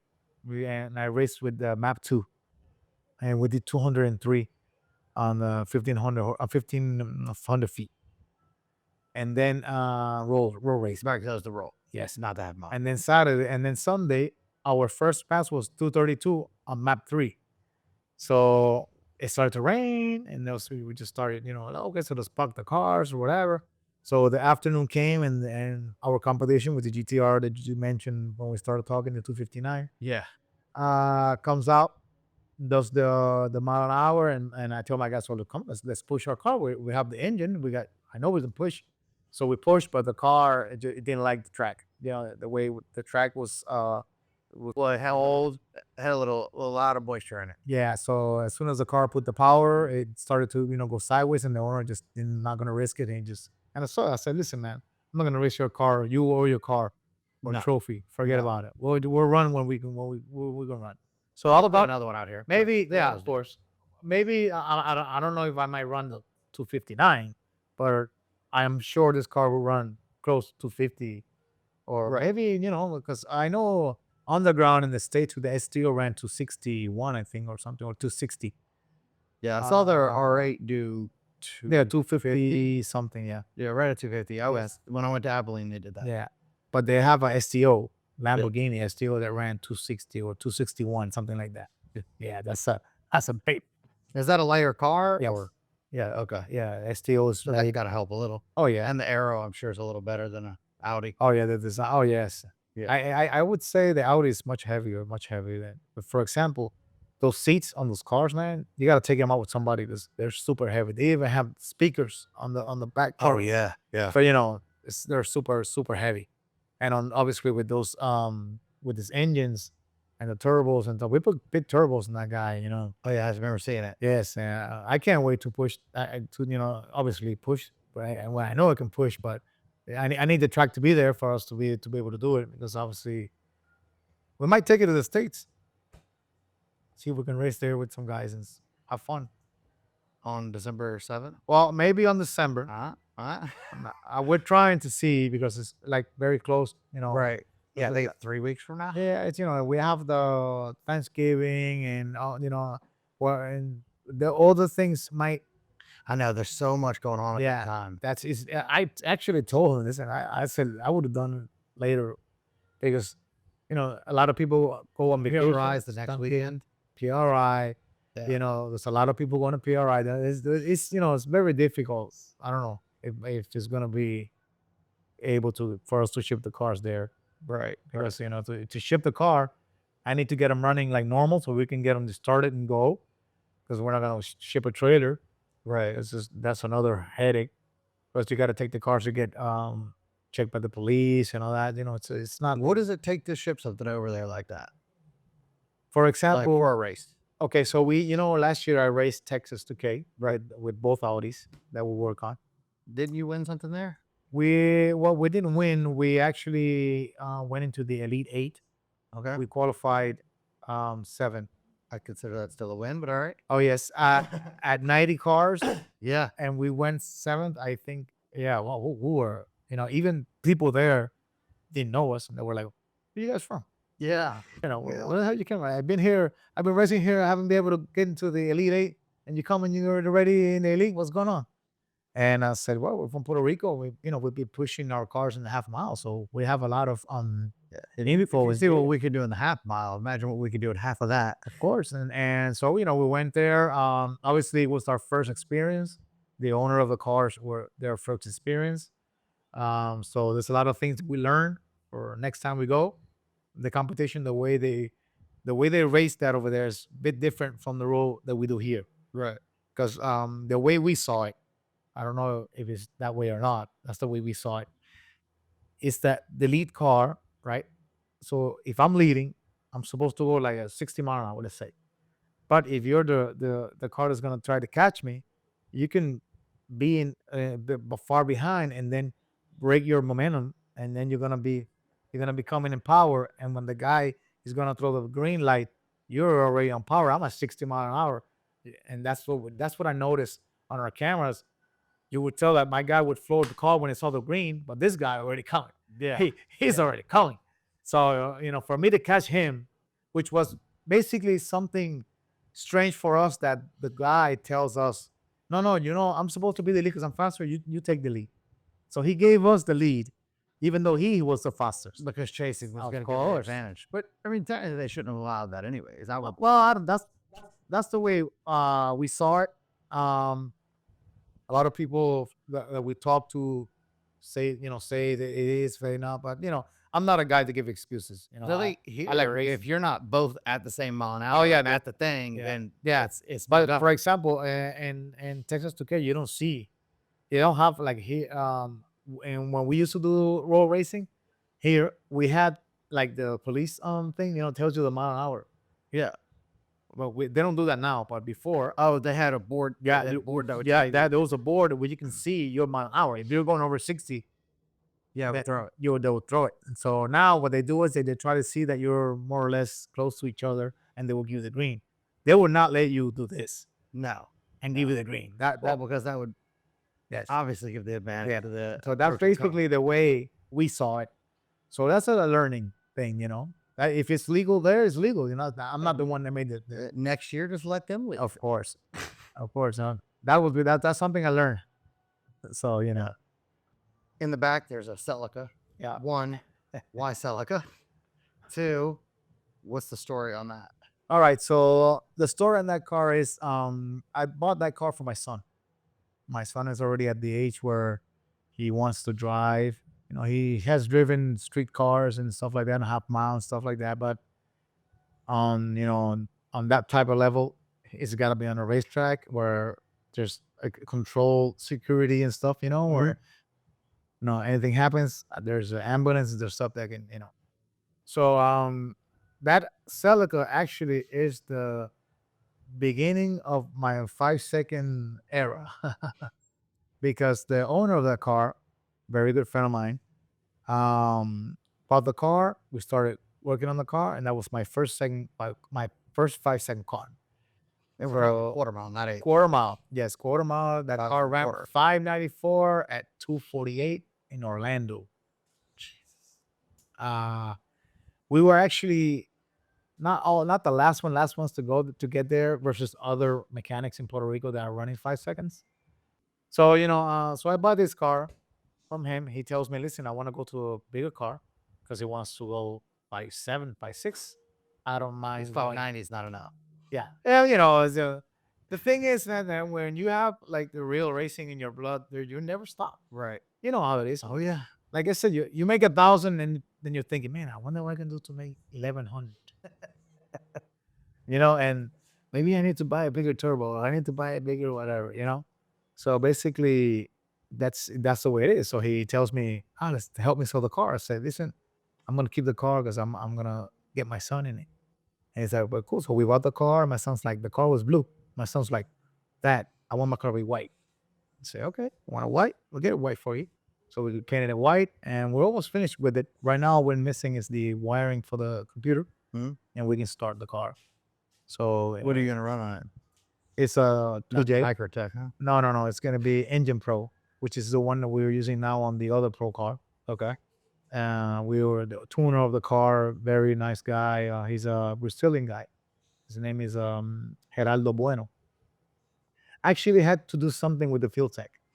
Hey, That's it. And Fuel Tech from Brazil too, right? yeah. So he had something to do with the fuel tech. So they had some type of issue internally and separated. And he made his own company called Engine Pro, which is basically the similar as fuel tech. He's a very smart guy. He knows how to tune very, very good. So, we talked to him and listen, we're doing this project with my son. And he's like, yeah, let's go. I'll help you guys out. Let's go. He likes racing. He likes winning. The thing about this car is that this car is a car goes straight. I have never seen it go crazy or anything like that. So that's basically why I bought the car for my son. A We're not, chassis, good yeah, setup, solid yeah, chassis. it's a good chassis. I'm not looking to run record with the car, obviously, but my son is pretty good at the lights. Mhm. So I tell him, listen, if you do good lights, it's like if you're going faster. So Yep. so we can battle with the fast guys. And there's a lot of events in the States where they pay a lot. The payout's pretty good. Like in Maryland, it's 30,000, Yeah. and in Orlando, it's 20,000. So it's good money there. And he as he's charismatic, so he got talking to my clients and everybody chipped in sponsors. So our car has a whole bunch of sponsors, Yeah. which are friends of ours that would say, okay, I'll give you this money, put my company. And so with that money, we got a good engine, we got good turbo and, the stuff. Obviously, I did all the mechanics stuff and everything. And, it's got a good combination for the car to run the number where it ran. We just need him to get the know-how and practice. We're going to go to Salinas. We're going to rent the track so he can run eighth, and make sure he can run the car and get in touch with the car and then I'll let him go run. This is a 2JZ motor? Yes, 2JZ motor. Trans. Has a Liberty air shifted, 5-speed. I need one of those in my life. Yeah, they're beautiful, man. They just give you so many less headaches because it'll shift when you say. Yeah. Yeah. There's nothing gonna stop. Yeah. It's just like. What about the clutch setup on it? Is it so like a pretty much wear item? Yes, it is. It's called we call it slippery clutch because Yeah, slipper clutch. Yeah. Yep. so that clutch. Since you talk to the guys at Titan, they have their clutch guy. Yep. Yeah, Eric Lewinsky, very good friend of ours, also very good, cool guy. We actually this is the setup on this car right now is a 4-disc clutch. On the other car, I have a 3-disc, much bigger. This was a 7.5, and the other one has 9.5. But this is 4 clutch versus 3, which is just much smaller, less weight. I would say it would hurt less my engine. So basically, we're very close to start the car and dyno the car, and then we'll be practicing at the track. I think that's going to be like an event because everybody wants to see my son because my son is he's like a pusher. He'll go to you and say, "Hey, man, make that car go faster. What's wrong with you?" He likes that.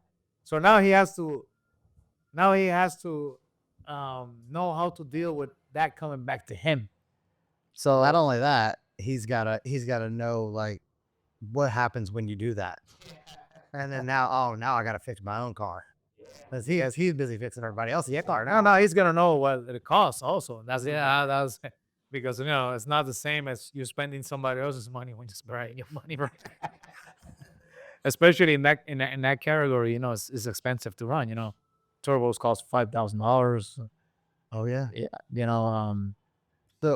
So basically when it comes into like the real professional, like I say professional racing. You know what I'm talking Yeah, about. yes, of course. How much of that did you really get into versus just kind of different projects, just going insane numbers for no reason?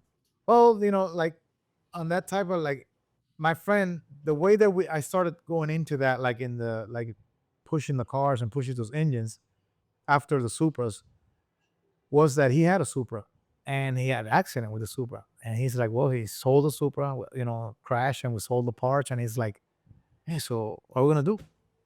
I said, I don't know. What do you want to do? So his cousin already had a drag race car, rotary. Mm-hmm. And he's like, I just buy a car and put the TJC in it. I said, hey man, that's cool to me. I don't follow with that. So let's do it. And so we actually took the engine from the crash car. Stuck it in We there. we put the mat in it. We started playing wild. So we started making power. And he started to practice. And so I got a guy to help us out with the clutch because on these cars you need to have like different persons helping you because Right. you can't It's a do it. team. It's a team. So we get the guy to do the clutch. We got the guy to just the tuner and mechanic myself, and I have people that help me out. So we started going to the track, and he started to get the hang of it. And he said, "Oh," so we started pushing. We blew the engine. I said, "Okay, so I think we're gonna go build it now, because now we're already pushing the boost." Yeah. So like I was just telling you before, everybody was running 60, 70 pounds. There comes this guy, opens up his laptop, and lets everybody know that to run 5 seconds, you need at least 80 pounds of boost. So everybody in Puerto Rico was like, okay, let's crank up the boost. We started running 80. Oh man, I think it can hold more. 85. It thing is just 90.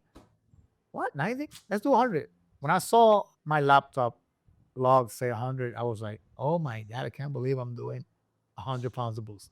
Jesus. But at the end of the day, think about it. The only free thing, it's the boost. This famous guy opens the laptop. Everybody sees the boost he was running or wanted us to see what he was maybe running. And everybody in Puerto Rico was just like, you know what? Boost is free. Let's go. And everybody started pushing. All the cars in Puerto Rico started going fast. And everybody started going 5 seconds and making mile hours that we never thought we could be done. So we did it, man. We started running, and then we started to learn how to make the car stay together at that kind of boost. Yeah, I was gonna say that's one thing. It's one thing to turn it up there, but then how do you make it stay there? So that's when we started the billet blocks. We started to like the rods, and we use aluminum rods. We use special pins. Bearings aren't really that special. Bearings are normal ACLs. It is Chevy width, so we got some Chevy in there. There we go. and and that's obviously the way we do it. I monitor a lot of oil pressure, the way that we do everything. I always monitor. I have these filters where I always checking the oil because the first time I did a aluminum rod engine, stuff. I took the filter out and it was all a whole bunch of parts of aluminum in there, and I was like, oh my God, it's this breaking apart. So I called this machine shop guy, friend of mine in the States, and I asked him, listen, he builds a lot of those engines. And I said, listen, man, I've never done this before, and this is happening. He's like, oh, that's normal. Don't worry about that. But I'm saying, bro, but there's a lot of, hey, every time the rod, it's going up and down, and it turns a bit, it's going to hit the crankshaft, and it's going to slice it a little. So I have a bunch of shavings on the filter. And I was like, oh my God, but I started to learn, obviously, and I see it. That was normal. Okay, it's normal. So our engines actually run. I can only do at 100 pounds of boost, 16 pass. Jesus. 16 passes. We turn our engine. It goes like 10,800 more or less.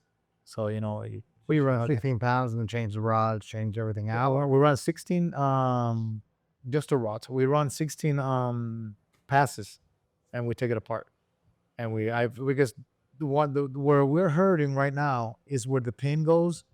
It starts to make a little wobble, and so it gets pretty big. That's the only place where we're having issues. Which I have a few ideas when I want to work on my own personal car to see if I can fix that. Because maybe we can push it to 20 or 25 passes. People tell me it might be tuning. I don't think it's tuning because there's a lot of people having the same issue. different tuners. So I don't think it's tuning. I just think the part's not holding, So that's basically what we're at right now. I mean, what kind of power is something making to run that I would say we're close to 3,000, 3,000 something, because out of 6 cylinders? out of 6 cylinders. When you take the engine apart, everything looks pretty good. Obviously the bearings you get a little bit hurt, Yeah. because of the thickness oil, also because, like, for example, when you run Maryland, it's cold, so the oil is like pancake syrup. Yeah. You run like a block heater? Yeah, we do. We have a heater, and I also have heaters, like pointing towards the block when it's too cold. I just leave them there. Plus, before we're gonna run, like they say, oh, we're gonna run at 4. I'll start the car at 3:30, heat it up, make sure it's heat nice. So, and I do all, a few stuff that we do to make our parts live longer. Is, taking cars. Before, we used to. This is how do you say this when you're gonna give somebody a advice? Is this a free advice?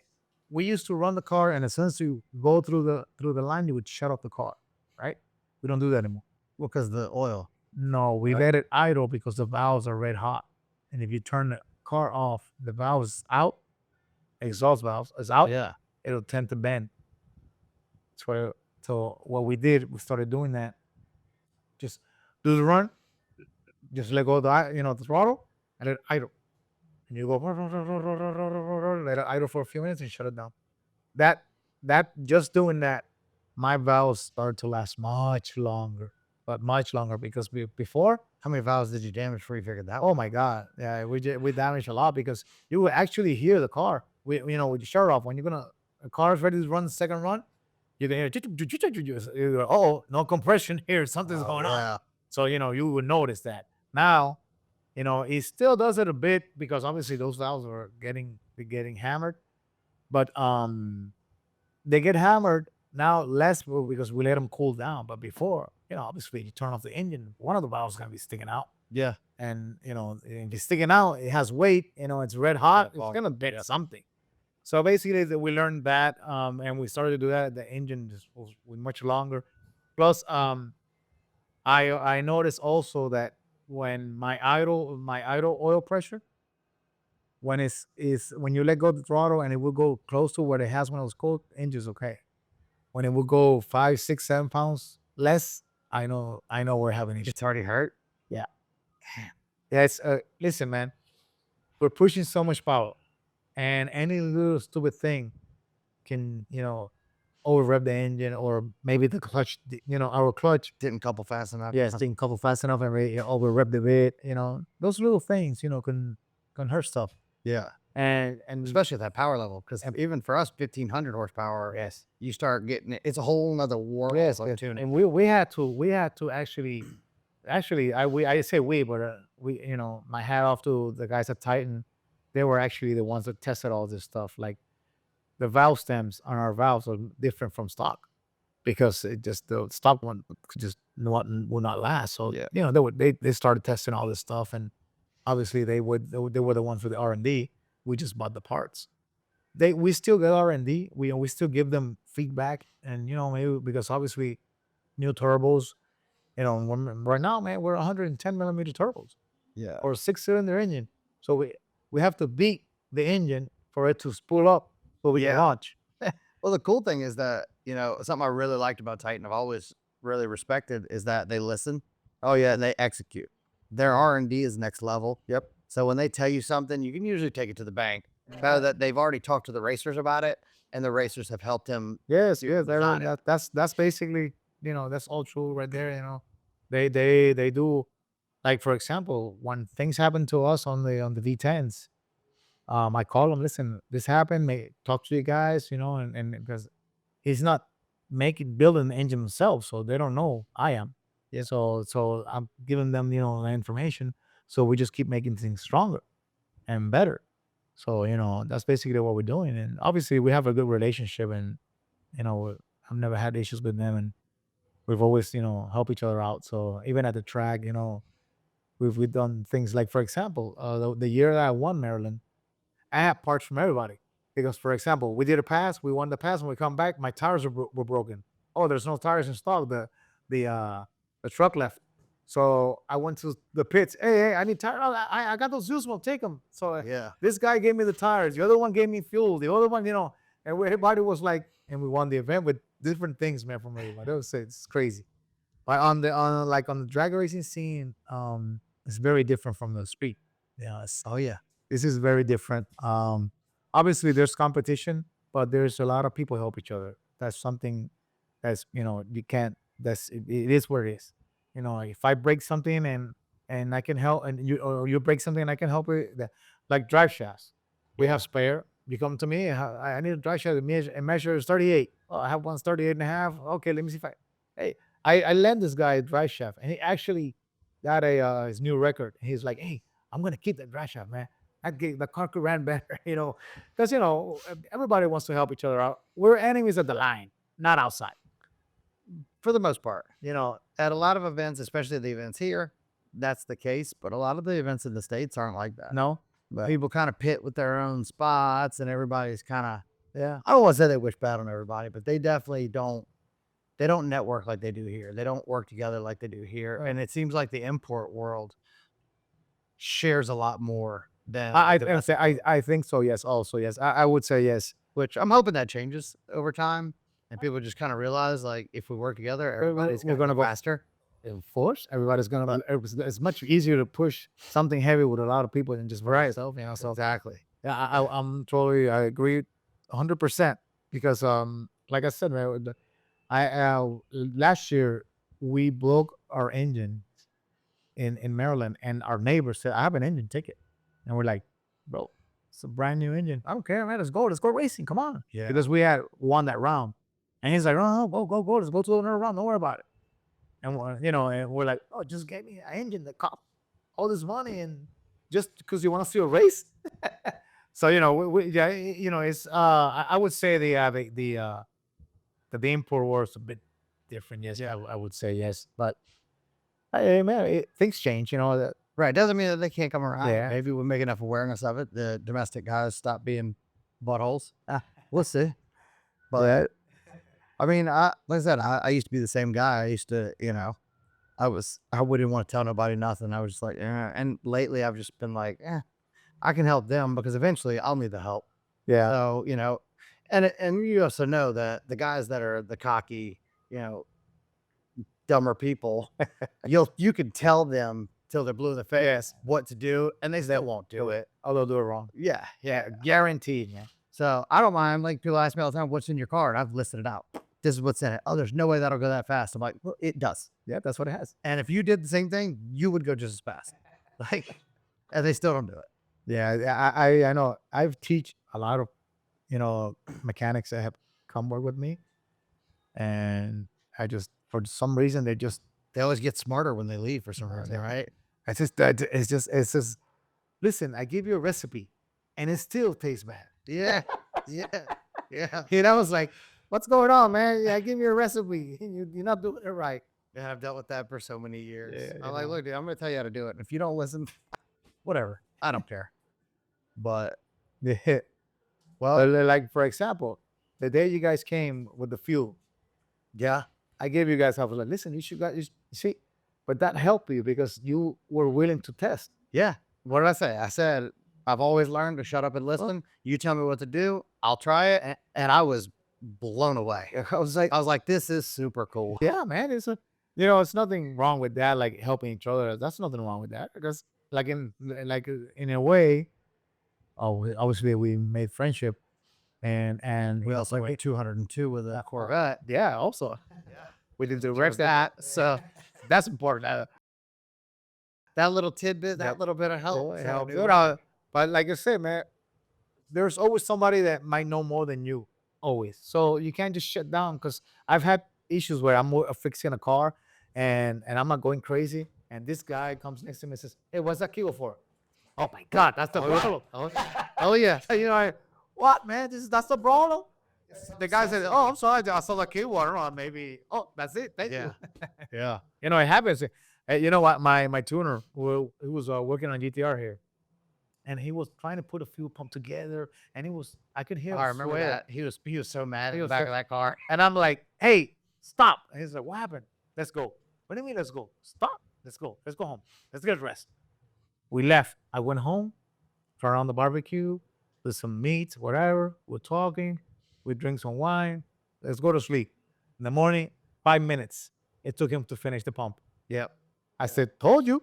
Because, obviously we got so much stuff running in our heads and the You tire, overthink it. and you need rest. Your body says, listen, man, stop and just get rest. And at the end of the day, you wake up brand new. You can tell like for, stupid things happen when you're tired. Yep. Things that, don't happen usually, but you're tired, you forget something. And then the other day you're in the morning, I had to get that, stupid mistake because I was, The only problem is I can't sleep because I'm sitting there thinking like, damn, what is it? What is it? it happens to me also, man. And that's where Benadryl comes Have in. you seen that meme? Have you seen that meme that has this guy with the engine all opened up like that? Like Yeah. that's basically what happens when there's a problem with the car. That's what happens to me at night. I'm like, You ever Okay. built an engine and thought, man, I hope I put that in there oh yes, oh yes. to tear it back down to It- know that you did? I can tell you, I built a 2J, the whole thing ready to go, and I called my employee in the morning, take the engine apart. What happened? I don't remember if I did something. I did it, but I didn't Yeah. remember. I did that on a cam bolt. I was like, man, I don't think I torqued that last cam bolt. And I'm like, so I got to take the balancer, the water pump, everything, because it was already ready to go. Yeah. But I don't remember torquing it. And I'm like, Yeah. tore it all the way down and it had a mark on it. I'm like, shit. Yeah. But if I didn't torque it, it would have been way worse. Oh yes, it happens. Yeah. It happens. It happens. It was one of those I tried to get it all done overnight. And then I was like, all right, I'll start it in the mornings.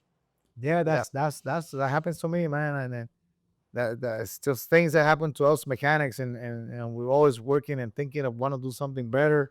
But when you're working on an engine, maybe somebody calls you, and you're gonna torque this bolt. And, Yep.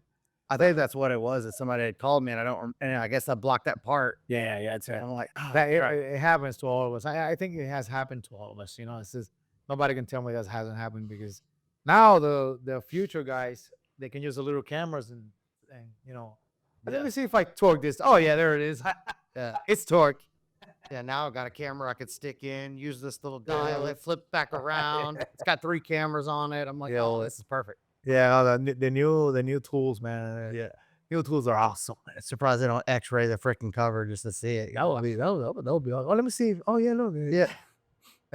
But so what's the future other than more Lamborghinis and Audis and Yeah. crazy stuff? Yeah. Well, Electric cars? no. No. There's no way. There's no way you'll see me working on an electric car.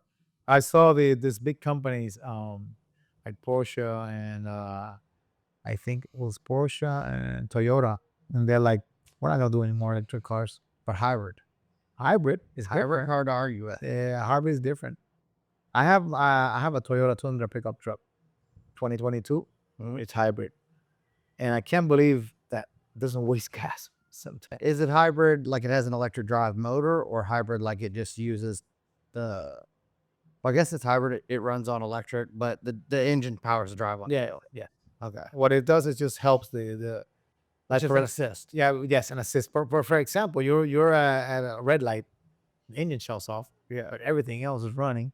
That's right. And that's so because Yeah. of air conditioning. Well, that's but on which car? Well, I was just saying the older hybrids, the air conditioning. Rebel. Auto stop start on regular cars. Oh, the autos. I hate that. Yeah. I hate that auto stop because for example, on my truck, the AC stays cold, but I have also a Ford Transit, and that has that also like Yeah. the AC stops working. Actually, Yeah. yeah. I don't like the environment that much. So but basically, yeah, I for me the future is not gonna be electric. I just don't see it, man. But hybrid. Hybrid, yes, I would say hybrid, and At also SEMA, I saw hydrogen. they have this little motor. It's about this big. 2 motors. Makes about 800 horsepower. Oh my god. And you could shove it in pretty much anything. So imagine what your son does with those cars. Oh no, of course. Take that put that in something like a rail. But I think maybe Because I know he's using traction control on that car. yeah, no, Because mine has 7 stages of traction. yeah, control. you should see the curve. That's Just like what are you gonna do? Who are you gonna tune to an electric car? I'm like, Yeah. bro, have you ever seen an electric RC car? Yeah. I have windows broke out, how much motor timing I'm running in each millisecond. Like yeah. there's a lot. It's awesome. I literally have a cable hanging out of my RC car. I have my laptop to it. That's awesome, man. My son is into that, and it's awesome. People don't realize what there is, I but pre- imagine that in a bigger car. Yeah, but I think maybe a battery, the battery technology. Oh, it's gonna take a while. Maybe if the battery technology changes, maybe because I don't know. Right now, I really Could you imagine that motor in a Starlet? I don't know. Yeah, it would be boring. Or 2 of them? It would be boring. Like, Would it? Would 1600 all-wheel horsepower in a Starlet be boring? well, boring for the people. Yeah, I don't care about them. I don't care about myself. Yeah, okay. Donuts with it. We gotta be What? Yeah, you like a zip toy. No, remember the Formula One, Formula One? Oh, that was Nobody wanted to see that. That's I've always said. Watching electric racing, I don't think I would do it. Yeah. Would I have it as a toy? Absolutely. Oh well, yeah, Yeah. well, that's different. It's like, for example, the drones. The Yeah, Copo, drones. remember? The what? The electric Copo Camaro. Oh yeah. Oh, I was wow. like, dude, I am never gonna ever go to an electric Copo. no, yeah, it's No. yeah. Like, have you ever been to an NHRA race? The Top yet- Fuel. I've yet to go to. a Oh my Fuel God. race. I know. Listen, my friend, the first time I went to that, I couldn't believe my body. It was like that thing would go by and you would like shake, everything shakes. I remember I took one of my employees, and he never been out of Puerto Rico. So I said, listen, I'm gonna give to you a gift. You're gonna come with me they were doing this racing in Florida. They were like doing pre-testing, Mhm. and there was John Force, there was the top guys there testing. But at that track, you were very close to the track. There was like a wall, and you were super close. Yeah. So I'm okay, come on. So the guys doing the burnout. I said, come on, run. We get there when the car launches. That guy almost started a heart attack. That It's 10,000 horsepower. you feel that thing it'll break your chest. It's incredible the way that feels. It's incredible. I've always been told. I've always wanted to go, and I wanted to go to the one in Houston, and they shut the track down. Okay, we did two things. We did at the launch, and we did it at the end of the track. And at the end of the track, it comes was 300 about 300 miles an hour, my friend. That is impressive. And you hear the parachutes. Oh my God, I've seen the rocket cars do 300. Have you ever seen that? yeah, yes, of course, I have. But all right, I'm just more emotional with the V8. Oh yeah. No. Don't get me wrong. The blow Just with because it. I think the electric stuff's cool doesn't mean I don't respect or love the other gasoline and the nitro stuff. Yeah. I love it. I wish I could. I just love everything. I wish I could love use all of nitro it. on these engines, I mean, you absolutely could. but yeah, just a little bit because the rotary guys do it. But the turbos don't last. They melt the. Oh, it melts. Yeah, it's too much heat. So imagine us could be able to use 20%. 20%, my friend. Oh yeah. That would be. The first time I did nitro on an NA car, it just about tagged the back bumper on the NA car, and I was like, I don't know if I'm ready for that. I was like, maybe we should check that mix. My son had a junior dragster, and we were at the track, and we had this. This is like a father thing because the kids didn't know anything. Right. They were just having fun. Oh yeah, it's a bunch of dads. Yeah, we were just like, oh, the beat you, man. And then so we wanted. Kids just like, Yeah, this is fun. fun. You started putting money on the cars. We started buying clutches, and we started buying this big engine. It's so Puerto Rican. Yeah, it is that. It is. And we're there. And then one of the guys says, hey, man, they're using nitro. I said, bro, I'm scared of that. I've never done that before. I know how to do it. The guy gets the carburetor, start drilling stuff, Oh yeah. put it back together. Okay, they put the nitros in there. And I was like, go, start it up. Because I didn't know what's going to happen. So when it started, you couldn't hear the engine. Oh, my God. It just transformed. And so we get under the line. Our car would do 1.7 60-foot. We put the nitro, nothing else, 1.4 60-foot. Oh yeah. And the car went from 7.8 at the 8th to 7.1. From 80 something mile an hour to 95 mile an hour. Was that like a 50-50? No, it was regular. no, he was Oh, it was more. It was like maybe 70% or something like that. Jesus. Yeah, The rattle in the motors do though. no, my friend. I'm telling you, we went all crazy. But then NHRA noticed that we were doing it, and they called the track and said, "Listen, if you guys keep on racing like that, we're gonna sanction you guys." And then the guy says, "No, we can't run faster than 7.9s." So we were loud. Oh, come on, man. So the kids didn't. The kids were having fun. They didn't care. They just, they just wanted to run. You know, my son. The first time I put my son to run a junior athlete, he went all the way to a quarter mile. I said, "Hey, you're gonna run 8." He blew the engine and everything. Oh, But yeah, I think the future with electric cars, especially with us, I don't think so. We're doing a new shop. We're moving to a new location. is it gonna be around here? Yeah, it's around here. It's very close, maybe 5-10 minutes from here.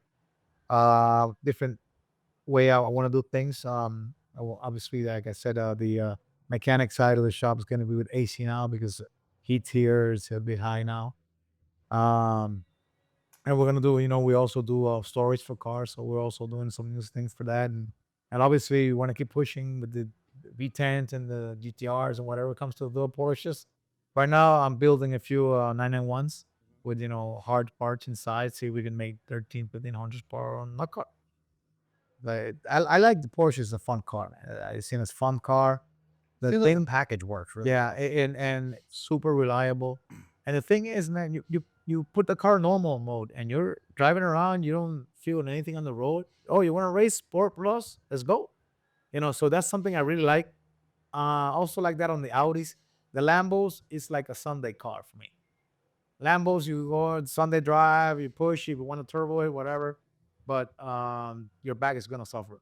Yeah. Yes, it's not because of the roads here or whatever. Anywhere I've been They're just not driving comfortable. for a while, it's just like for me, it's too stiffy car. So it's not like for day driving. It's not. I don't think so. Audi is more like it has more like suspension wise for you to our Porsche. Forget about it.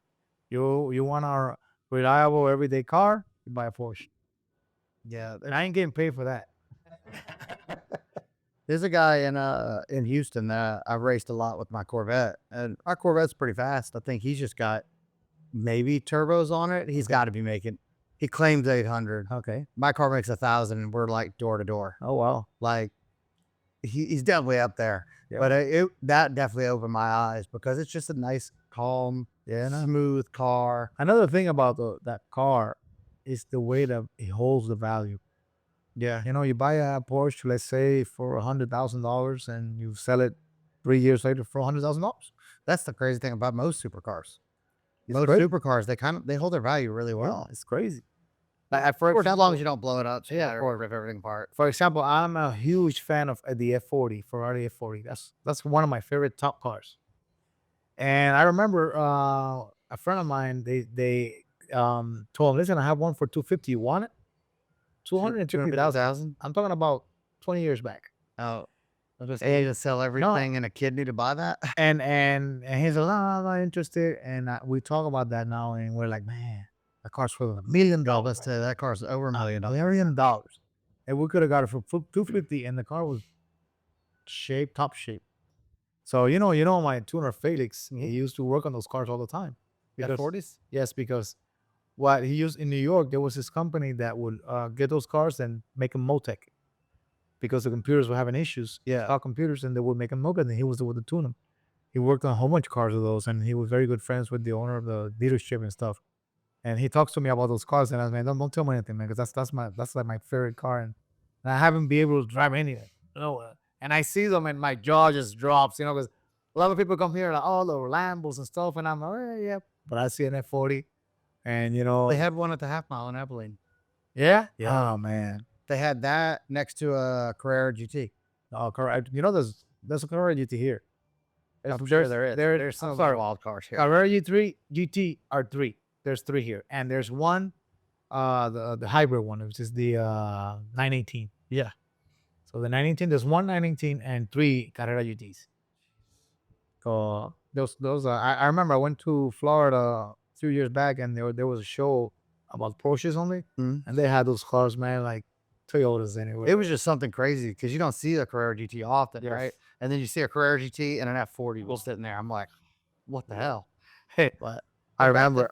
Felix, that was something else I thought was really cool is, Felix Medina. Uh-huh. He I'd met him the day here. Oh yeah, yes. And he was messing with that Audi, and I, curious, Yeah. had some questions, and he was just an open book. Yeah, yeah. And he's like, man, if you're interested, if you need help, no problem. He hit me up later. He had some issues with a car. He told me, yeah. I was like, no problem, man. Here you go. Yeah, yeah. It was just really cool because that's another thing. A lot of tuners don't like to network, Yes, I know. and I'm not like that. Yeah. I mean, I don't mind helping people as long as you're not a crappy It's, person. it's just that it's a way to go forward faster, Yeah. because it's like when I went to get sponsored for a race car, I tell the person, listen, I'm not here like because I'm needy for the money. I just want to get to my goal faster. Yeah. It's much easier if you give me the money, you sponsor me, I put your name on the car.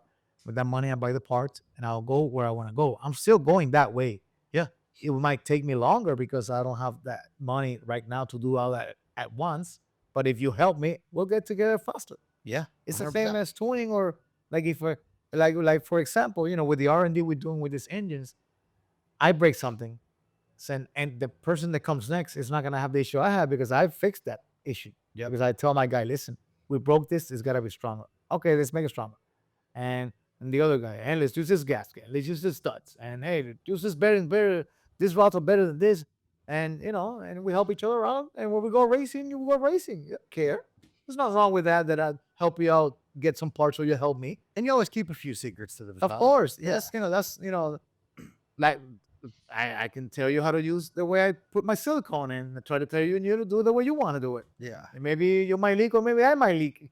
No stupid thing like that. You know what I mean? So Well, that was just something that really kind of blew me away and kind of really helped us seal the deal, was just seeing how he reacted, how you were just open in your shop. And I was like, man, you go to a shop in the States, especially a shop full of Lambos and stuff, they're not going to let you in. They're not going to talk to you. They're definitely not going to give you fuel suggestions, you know? yeah, try to get this is the ways my mom raised me, and the way that because I have a lot of friends of mine in the States, that have been with me super nice, and have helped me in a lot of ways, like this machine shop in West Palm Beach, TEC it's called. Mhm. That guy, man, he on things that he gives me so much confidence, that I ask him and he will tell me, talk it to this, I'll do it with my eyes closed, because that's the way I feel about him, right? Right. So, and he's, he opened his home for me, and in the way his work. And so I think that I do that also because of the way I've learned with Right. The way you were treated, treated. the way I treat, and I've been to shops are like that, that they're like, oh, they throw things that they don't want you to see their engines, and they throw rags on the engines and stuff like that. And I really don't need to see what you're doing, because if I'm gonna race you, I'm gonna race you. I don't need to see what you're making 100 horsepower more than me. You think I'm not gonna get there? Yeah, it's going to happen. Come on, man. Like the turbos. Like I remember, I had the turbo, the 86, 85. It's the pretty famous turbo now. Yep. But I actually was the one that got it made for my Supra, because they had the 88, 85s. And I was thinking it was too big. So I called the precision guy in Puerto Rico. I said, listen, he tells me, listen, Tony, that's going to cost you almost $6,000 to do, because that turbo is not, they're going to have to cut the thing, whatever. I said, listen, man, I want to test it. So he tells me, oh, I'm not going to tell anybody. Let's test it first. As soon as he saw the results, there was already people, oh, listen, this. And I was mad because I spent the money. Yeah. The precision didn't tell me, here, you go ahead and test my thing. No, I spend the money.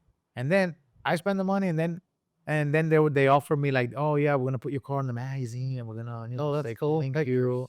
Nothing happened. Not even that happened. Yeah. Damn. So that really pisses me off. Maybe it was our rep guy, I don't know, or whatever. Who cares? But now that's a very, very popular turbo. Yeah. And and I'm like, man, I had to do something with that. And then this little island in Puerto Rico guy, did this thing, man. Like I said, we are really hardcore racers. Yeah. We push, man. I'm telling you. The guy from when I was building the Porsche engine tells me, Oh, because I always get people to tell me that they're gonna push and they don't do it. It's like, bro, I'll push. I pushed, and here's here's the you know the picture, and I sent him the rod, and he's like, man, it's just that. How much power are you making? I said, I'm making this much. Oh, I think these rods are made for this. Plus, I cracked the crank later. Jeez. So and the guy that I'm working with now, this guy, his company is called Promotive. He works on Porsches and stuff. And I bought a crank from him. That's the crank that I showed you. And I said, listen, man, how much power have you pushed this? And he said, oh, well, not necessarily much as you have, but I make more torque than you. I said, all right. Okay, so I'm just telling you, I'm gonna push it. Yeah. I'm gonna push it. I'm not sure that's clear this time. Yeah, he's like, oh man, go ahead and push it. Very nice guy. Yeah. Very nice guy, man. He happily wanted to work with us, and but I just came with open book. I said, listen, man, I'm gonna push this. I have this car, and I want to go fast, and if I go fast and my car goes fast, I'll buy more parts from you. Yeah. That's basically what we done and what we do. I mean, and like the turbos, there's new turbos coming out all the time, and I like turbos, man. I love turbos. I love turbos too. Yeah, they fix a lot of stuff too. They just work awesome, a lot better when you have nitrogen. But oh yes, well, that combination is good. Combination is good, but I really like I said, I like to welcome people to my shop, and especially people that can help me also, because for example, you can tell when you speak to a person that they know what they're talking about. So it's fun. Yeah, when pick you that start up quick. Yeah, it's fun when you start interchanging like conversing ideas. Yeah, and so and in a way you help me, in a way I help you. There's nothing wrong with that. I see that way.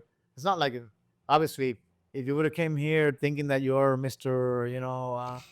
I'm the bad guy. And then maybe I would have said, you know what, do it. But you weren't that way, so why am I gonna? I'm humble 100%. But that's basically, so I said, you know what, and I saw maybe, let me give these guys some ideas, of things that I've already worked on. Maybe I don't know, I didn't know if you had used that fuel or not, but you said no, I didn't. Then you came the other day with it, and I said, I'm glad, man. And I'm not taking any credit because this is like a team. You should. That's helped 5 or 6 other cars. Yeah, but but I always think like our motto here in Puerto Rico in my shop is that we're like family. All my guys, all my customers become friends.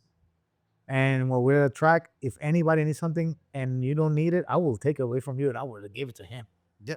So like you're done. You're not gonna race anymore. I need your tires. Give them to me.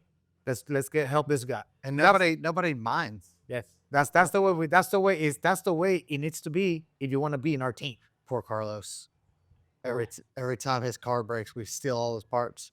Yeah, but that's the way we like. Listen, man, I've turned away customers that don't like to be like that. Me. Goodbye, my friend. You can't be with us because it's not the way to go. It's not the way to be. It's not going to help everybody. No, and it definitely doesn't help the team. No, it does not, man. It does not. Like when we go, we're gonna buy meats. We're not like, oh, this guy got to put $10. No, man. We just buy the meats. Yeah, and I cook them, and everybody eats. Who cares? There's nothing wrong with that.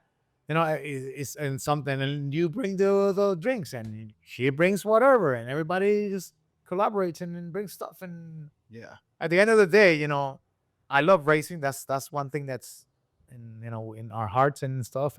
But we also like to have fun with people and and celebrate and say, oh yeah, there's celebrations here. The level. Oh yeah, listen, when we won in we won every time we win, that emotion that maybe the driver doesn't get because he's not with the team. He gets it when he gets with at the when he comes back. But like for example at Maryland when we won, that celebration there, the whole crew, that jumping and all this crazy stuff going on, he never got a part of that. So that's why I told my son's, oh, Dad, wait, how come you don't want to drive so much anymore? I said, no, it's my turn to be in the back. Yeah. It's my turn to be in the back. I've always been the driver on all my own stuff, and you know, I always have Wendy drive now, and they're like, "Why?" I'm like, honestly, I like the data, and I like to watch her win. Yeah. You know, I enjoy that Yeah. a lot more than I enjoy driving anymore. Yeah. And like I said in other interviews that I have done, and people ask me, I said, that is really sometimes what keeps me going. That I wanna jump up and down again. Different types of cars. You know, I've done it with all types of cars. Now we're the V10s, perfect. Maybe in the future we'll do whatever, you know, hybrids. Hybrid says. We don't know. But definitely that's one of the things that, you know, that keeps me going is, you know, the celebration. The things that you say, you know what, I built that. And we did this and we did that. And you know, when you start an engine, you know, when you build an engine, you start it and you're like, oh man, yeah. I built this thing. This is a roaring, you know. Well, what's kind of cool and something that I don't know that you really catch it, and a lot of people don't catch it, but a lot of times in the States when something happens and somebody wins, does something, they're always like, "Man, I did that. I." Oh yeah, I Never I here. yeah. Oh no, Always we. yeah. And I love that. It's the truth, man. Because for example, I can say, oh, I built this car, I built this engine, I built it. My son is the one that puts it in the car. Yeah. He's the one that puts the bolts together to put it in the car. Right. Felix is the one that tuned the car. Yep. Even the guy that puts the fuel in the car, the wash car guy. You know, everybody has to put something on there for it to go the right way. Yep. That's I was just talking with Alexander because he won the half mile again. And I'm like, man, first off, you run out of trophy space. Second off, you know, he's like, man, thank you, blah, blah. I'm like, you built it. You know, your brother helped you build it. You know, everybody's involved here. I'm Nice, grateful to be like- part of the process. Yeah, it's that's and those things you learn from like big teams. Yeah. You know, if you look at the big teams that have had success, is that way. Yeah. It's not I team. Never. It's, you know, it's like Michael Jordan once said. Yeah. You know, they were messing around with him. That he was like, he was hugging the ball, and they were like, oh, you're hugging the ball. You should. There's no there was no I in team. No Right? I and team. And he said, but there's an I in win. Yeah. But they were messing. They were messing around with him because he knows that without his team, he would not have gotten. But he was always good because of his teamwork. of course, Yeah. of course. You know, and you see all these new teams that there have to be the word team is because if you try to do it all by yourself, you ain't gonna get nowhere. Yeah. That's basically the right now, and it is on drag racing. It's on Formula One. It's on anything that has to do with a lot of people have to put their hands on. Even on the space rocket, they go to the space. Yeah. There's a lot of people working on there, man. It's not one guy. Maybe one guy put in the money, but Yeah. but it's not one guy doing everything, you know. So I think that, you know, it is the way, you know, the team. It's important it's important also for them, for you to let them know also, you know, at the end of the day, hey guys, let's go celebrate our win. Yep. You know, because it's our win. You could be the best driver in the world. You don't have a good team behind you. You ain't gonna get nowhere. Dead in the water. I won a lot of races with my Lexus, a lot of races, and we always won as a team because this was my job was I would drive and I would check my engine. My guy would do the parachutes. The other guy would check everything else. If my guy would not check the parachutes or the other one would not check everything else, maybe I could have crashed. Maybe my car ran out of fuel because I would, you know, you need people, you know, and Yeah. you just, you know, and like here in Puerto Rico or in parts of the States, you know, we know that it's team is, but we like to celebrate a lot. I know you know that. Oh, yeah. And we like to party a lot. Yep. Because at the end of the day, my friend, that's what we're gonna take to the grave, man. You know, Yeah. take this to the grave or money or anything. That is what you accomplish with your friends, your family, and you know, and the goals that you set, and you get there with your team, Yeah. not yourself. That's right. Imagine this is something that I see a lot with customers of mine that have money. They want you to hang out with them because imagine this: you have a car that costs you $1 million, and you're alone inside of it. You don't want to be alone in your car. You want to have your buddy or your wife or your girlfriend with you. Yeah. Imagine you're alone. Ooh, you know, you want your buddy to say, "Damn, bro." You know what I Yeah. mean? You know, that's the way I see it. 100%. That's what I see. If I buy a big house, I want all my friends in my house all the time. But I want, I don't want to be all alone there. Oh yeah, I got a big house, and okay, what do you do? So I see that on a lot of people I know that have a lot of money, but I don't have a lot of money, but I got my friends. I got a lot of friends, and I get invited to so many things that people might say, "What are you doing here?" Well, I'm here because I got invited, but if, it's maybe because of the way we are, right? Right. And people want to hang out with us, even though we're not into that super rich lifestyle. Right. But we don't need the money, man, because we're happy with what we do. Yeah. I'm happy with what I do. Every time I put an engine together and I put it in a dyno and that thing makes power, man, that blows me away. Yeah. It blows me away because I was like, wow, man, we did this, and when we try new stuff and doing it thinking wise, right? If we do this, it should work, and when it works, wow, That much better. yeah, man, and That's what I like about tuning. It's like you're like, man, why you really like doing the tuning? I said, you know what I like is like when you put the file in and you put the time in, you get everything worked, and that customer comes back and says, man, I love this car. That's it right there. Yep. That's money for me. yeah, It ain't the money because that's definitely not where but it's just this watching people fall back in love with their cars Yeah, that they, man, they may have despised or had bad issues with. That's everything. it happens to me a lot. Like people call me, like I used to work a lot on the Lexus, and so I know a lot about Lexus. And hey, I have this problem with my car, and it's doing this and that. And I said, okay, there's a little button here. Yes, do this, do that, and do this. Oh man, thanks. Yeah. And so you're like, you feel like, we're pretty good to help this guy, and It feels good to help people. it does. Some people don't know that, and that's because they don't help anybody. Yeah, that I know there's a lot of people like that, but those people like that, they're not happy, man. Nope. They're not happy. They're not happy people. I went with my daughter to Costco, right? And we're doing the line, and in front of us there's a couple, say 69, 70s, and they're buying there's some stuff, and they can afford soap, so they took the soap out and they paid everything else. And I see the cashier. I said, listen, charge me the soap and give it to them. And the lady is like, no, no, no. I said, listen, that's not gonna hurt me to help you. This could happen to my mom. Yeah. So I just let me help you. And she's like, okay. So, and my daughter, she's like, oh, dad, you pay for their, yeah, baby. If you can do it, why not? Why can't I help them? There's nothing wrong with that. I'm not gonna be broke because I brought soap. That happened to us at a gas station. I was in my buddy Edwin. He had loaned us his TRX. Okay. So $100,000 truck, right? Yes.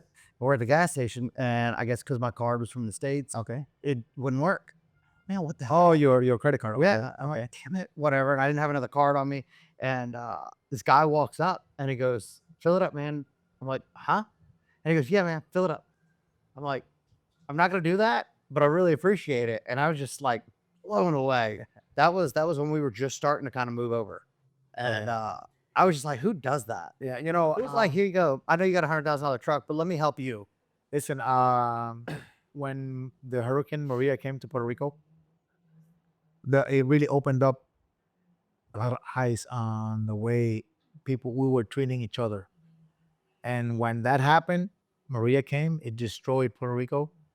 Everybody started to help each other out because it was the only way we could get out of the hole. Sometimes things like that have to happen. Yeah. For people to wake up, and because I've seen a lot of stuff like you say in the States. I know what you mean. I seen it, and It sucks to see. It is. When you see this and then you see that, it just sucks because it's like, I love the U.S. I never, people are like, oh, you left this U.S. I'm like, not really. Yeah. I'm still part of it. I was like, I don't agree with how everything's being handled. I don't agree with how everybody's always so angry with each other. And then like during COVID, it's like all these people that are in these happy relationships, they were miserable. And mine, it was just life as usual because I'm used to it. yeah. I know a lot of friends of mine that I was really hoping that would wake people up to be like, hey, maybe we should spend a little more time together. Maybe we shouldn't be. But I think it made people more bitter. Yeah. Let me tell you, like one thing and the other. thank God I haven't had any issue with people that I've talked to buy parts or anything that, because some when I speak to them sometimes, oh, I'm not a super learning English guy talking, talking. Right. It's not my English is not the best. Only when I get into rhythm sometimes because I used to live in the States for a while. That's why I learned English. But sometimes I talk to people on the phone and we talk, and I guess it's the way that they hear me that they feel like a little bit they trust with me, and give me help. They help me, and I want to do this, and I keep on working with them, and it hasn't been always bad. On some occasions, maybe difficult, not bad, just difficult, maybe to understand the person and the way their attitude. Some do have like an attitude, like I am who I am, and you have to like. Oh yeah. I've been there, I've been there. So, but I show them other ways that it's better. Yeah. Yeah. Well, it doesn't have to be like that. Yeah, it really doesn't have to be like that. But it's I think maybe media and a lot of stuff influence a lot of the things that, because like if you go to the we call in Puerto Rico El Campo, which where you're living at in the States, the people are very different, like from the city. It's like two worlds. Yeah. Yeah. Yeah, two very different. But it is what it is, and in the racing community, it is like that. And some people are thinking that they're the only, they're walking on clouds, and Until they get ran over. yeah, it happens, man. I tell you, like I said, I like to talk with the boards, Yep. and I went to Texas to race because there was some shit talking about one of my cars, which was the yellow Lambo, and that really pisses me off. It pissed me off because I'm not a guy like to start writing stuff. Oh yeah, I'm the fastest on this and that. That's not me. I try to do it with the boards. And our Lambo, rear-wheel drive Lambo, has the world record. But this other company that works with Lambos started saying that was not true, blah blah blah, and they started to call Precision to give Precision the complaint that they put the video of our car and they had to take it down because they were the only ones that could race that type of car, and they were the one with the records. And the guy tells them, "Listen, do you have a video? Your car rear-wheel drive running faster than them?" No, that video stays. They have the record. Yeah. So that pissed me off, and I told the guy, "Listen, I want to go to Texas, 2K. I want to go race." And I went there, and I qualified 7 on the Elite 8. Yeah. Most of the cars from that company didn't qualify. So now they know who we are, Oh yeah. and I'm gonna keep pushing. I am. We're gonna keep pushing. We're not gonna stay where we at right now. We might not have the best track to run half mile, but eventually I will go to one of those events in the state with our cars, and we'll The go race. EA and things Yes, like and that. we will race and together, and they will see who we are. And that's something that is going to happen. Now we're not. I'm not scared to race, and my customers trust me enough and have the power, money wise, to get what we want to get. Yeah. And I have my tuner, which I'm super happy with. I'm super happy with my transmission guy, which is Jason Hefner from Hefner Performances. That dude, man, I'm telling you, that's one of the guys that I spoke with once, and we became friends in like that. This guy's super smart, Everybody's ever spoken of him has always speaks good. super smart. The guy super humble and is willing to help. He texts me on Sunday, "Hey, how the car run? Send me videos." Like I just said, who does that? It's getting more rare, but I'm hoping that I'm hoping with it coming to light, people will change a little. And so man, like when we exchange ideas, I call him. Listen, I did this, it worked, and he's like, "Hey, I did this, it worked." So we have, we're talking. The guys from Titan Motorsports, or or for guys from Real Street, the guy, all this community and where I buy parts and stuff. There, we always, we're there, and obviously the guys that we're talking about, the other guys, I don't buy parts for them, but I do buy parts from the 2J guys that I bought from before that are getting into this. Yeah. So like the guys from Boost Logic also. So here, some people that are willing to help to make this thing go faster. And that's where we're going. That's what we're doing. We're gonna do it. I'm gonna push. I'm gonna push, and I'm sure that someday you're gonna say, "Oh, Tony told me it happened." Yeah. Because that's where I'm going. I'm not gonna let down. Like it happened with the 2Js. Nobody thought we were gonna run 5 seconds. 6-cylinder engine. No way in the world you're gonna run 5 seconds.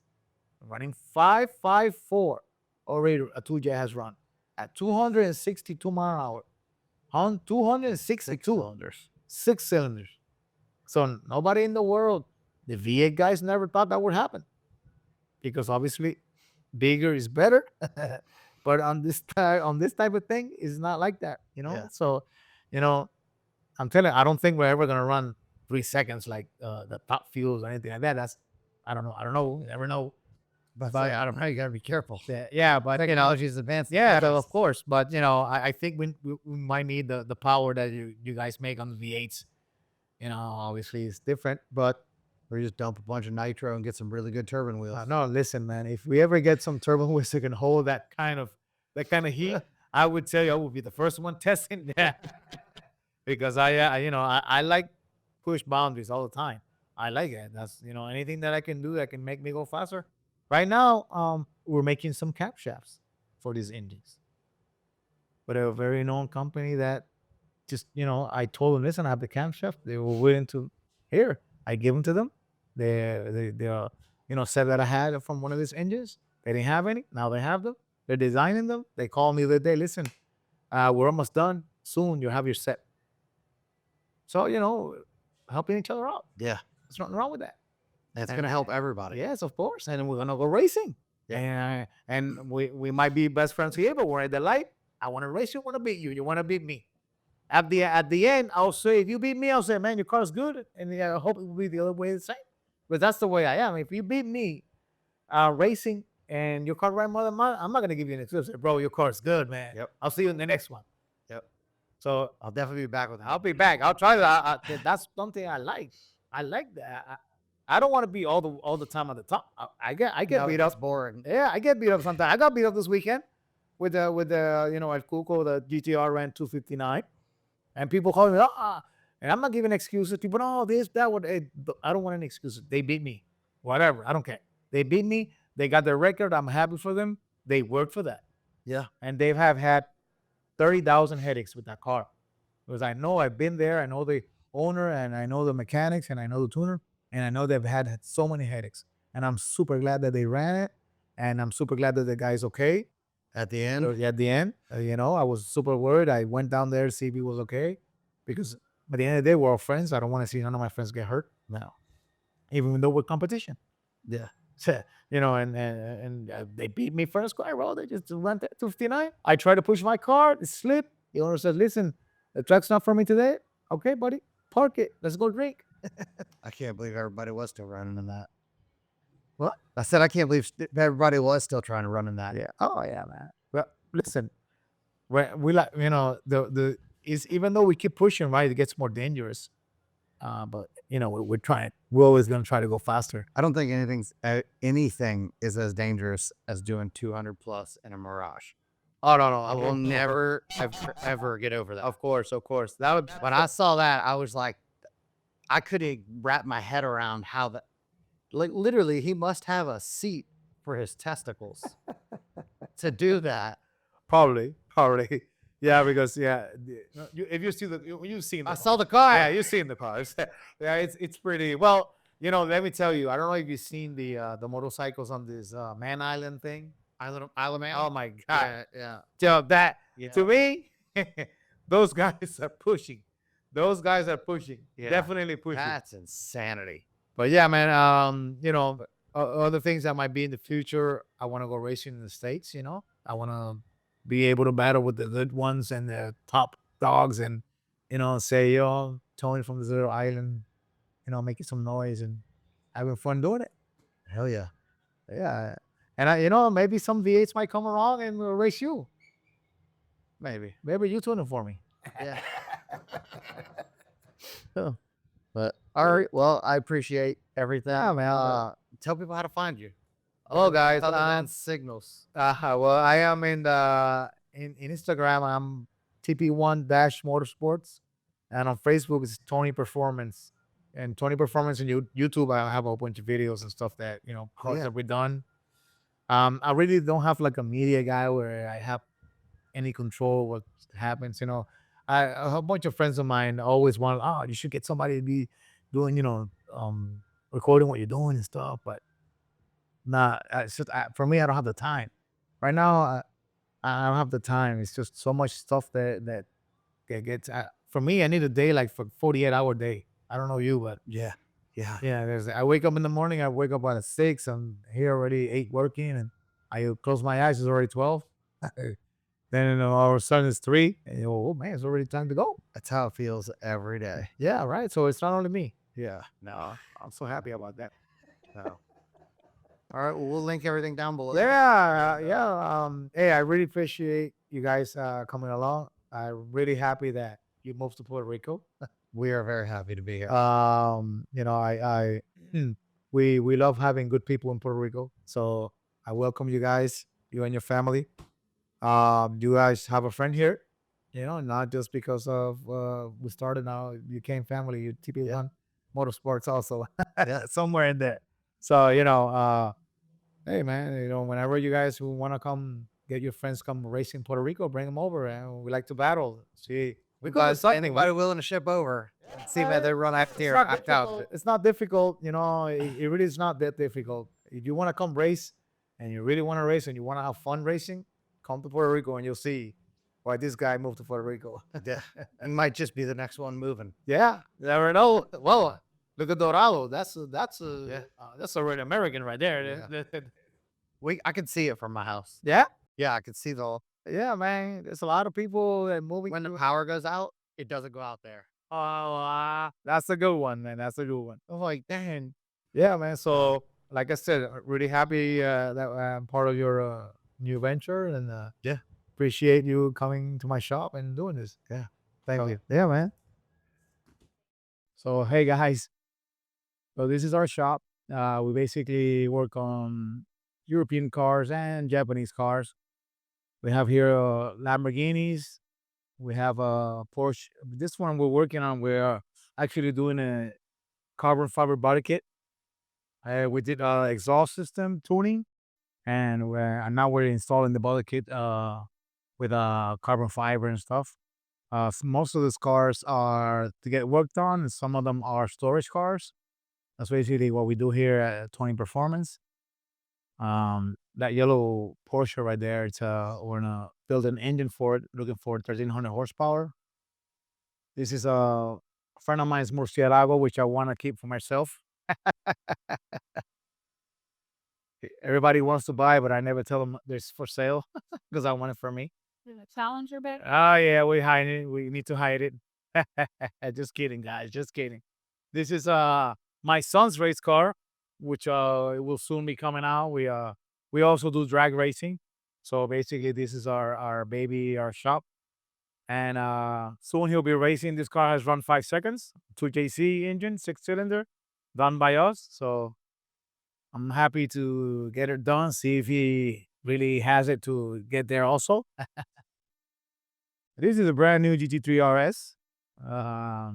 Very low mile at 200 mile an hour. I'm sorry, 200 miles in it. So, now we put exhaust system, and we're gonna tune it and see if we can make it go a bit faster. And this right here is a Toyota Supra, or actually my venture began. This is our things, with the 2Js. This is what we're gonna be making for the half mile soon.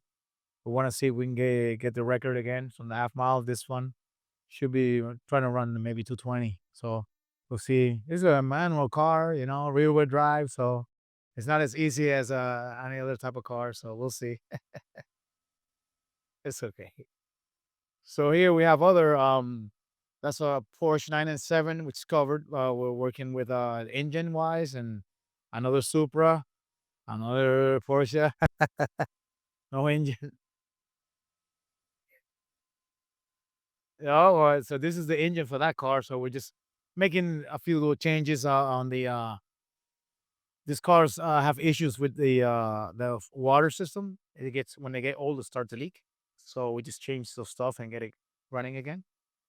And on this side, we have our fastest car of the shop in half mile, the 232 mile an hour. This weekend, it has run 234. We're doing a build on that car, the blue car. We had some engine issues. Stock block didn't hold the power that we're making. So we're fixing some stuff on it. Soon we'll be built it. And obviously on this side, we have our dyno, a hub dyno where we tune our cars and also have work on GTRs. I'm gonna give you guys a little shot of what happens when you're making more power than the block holds. Come on over here.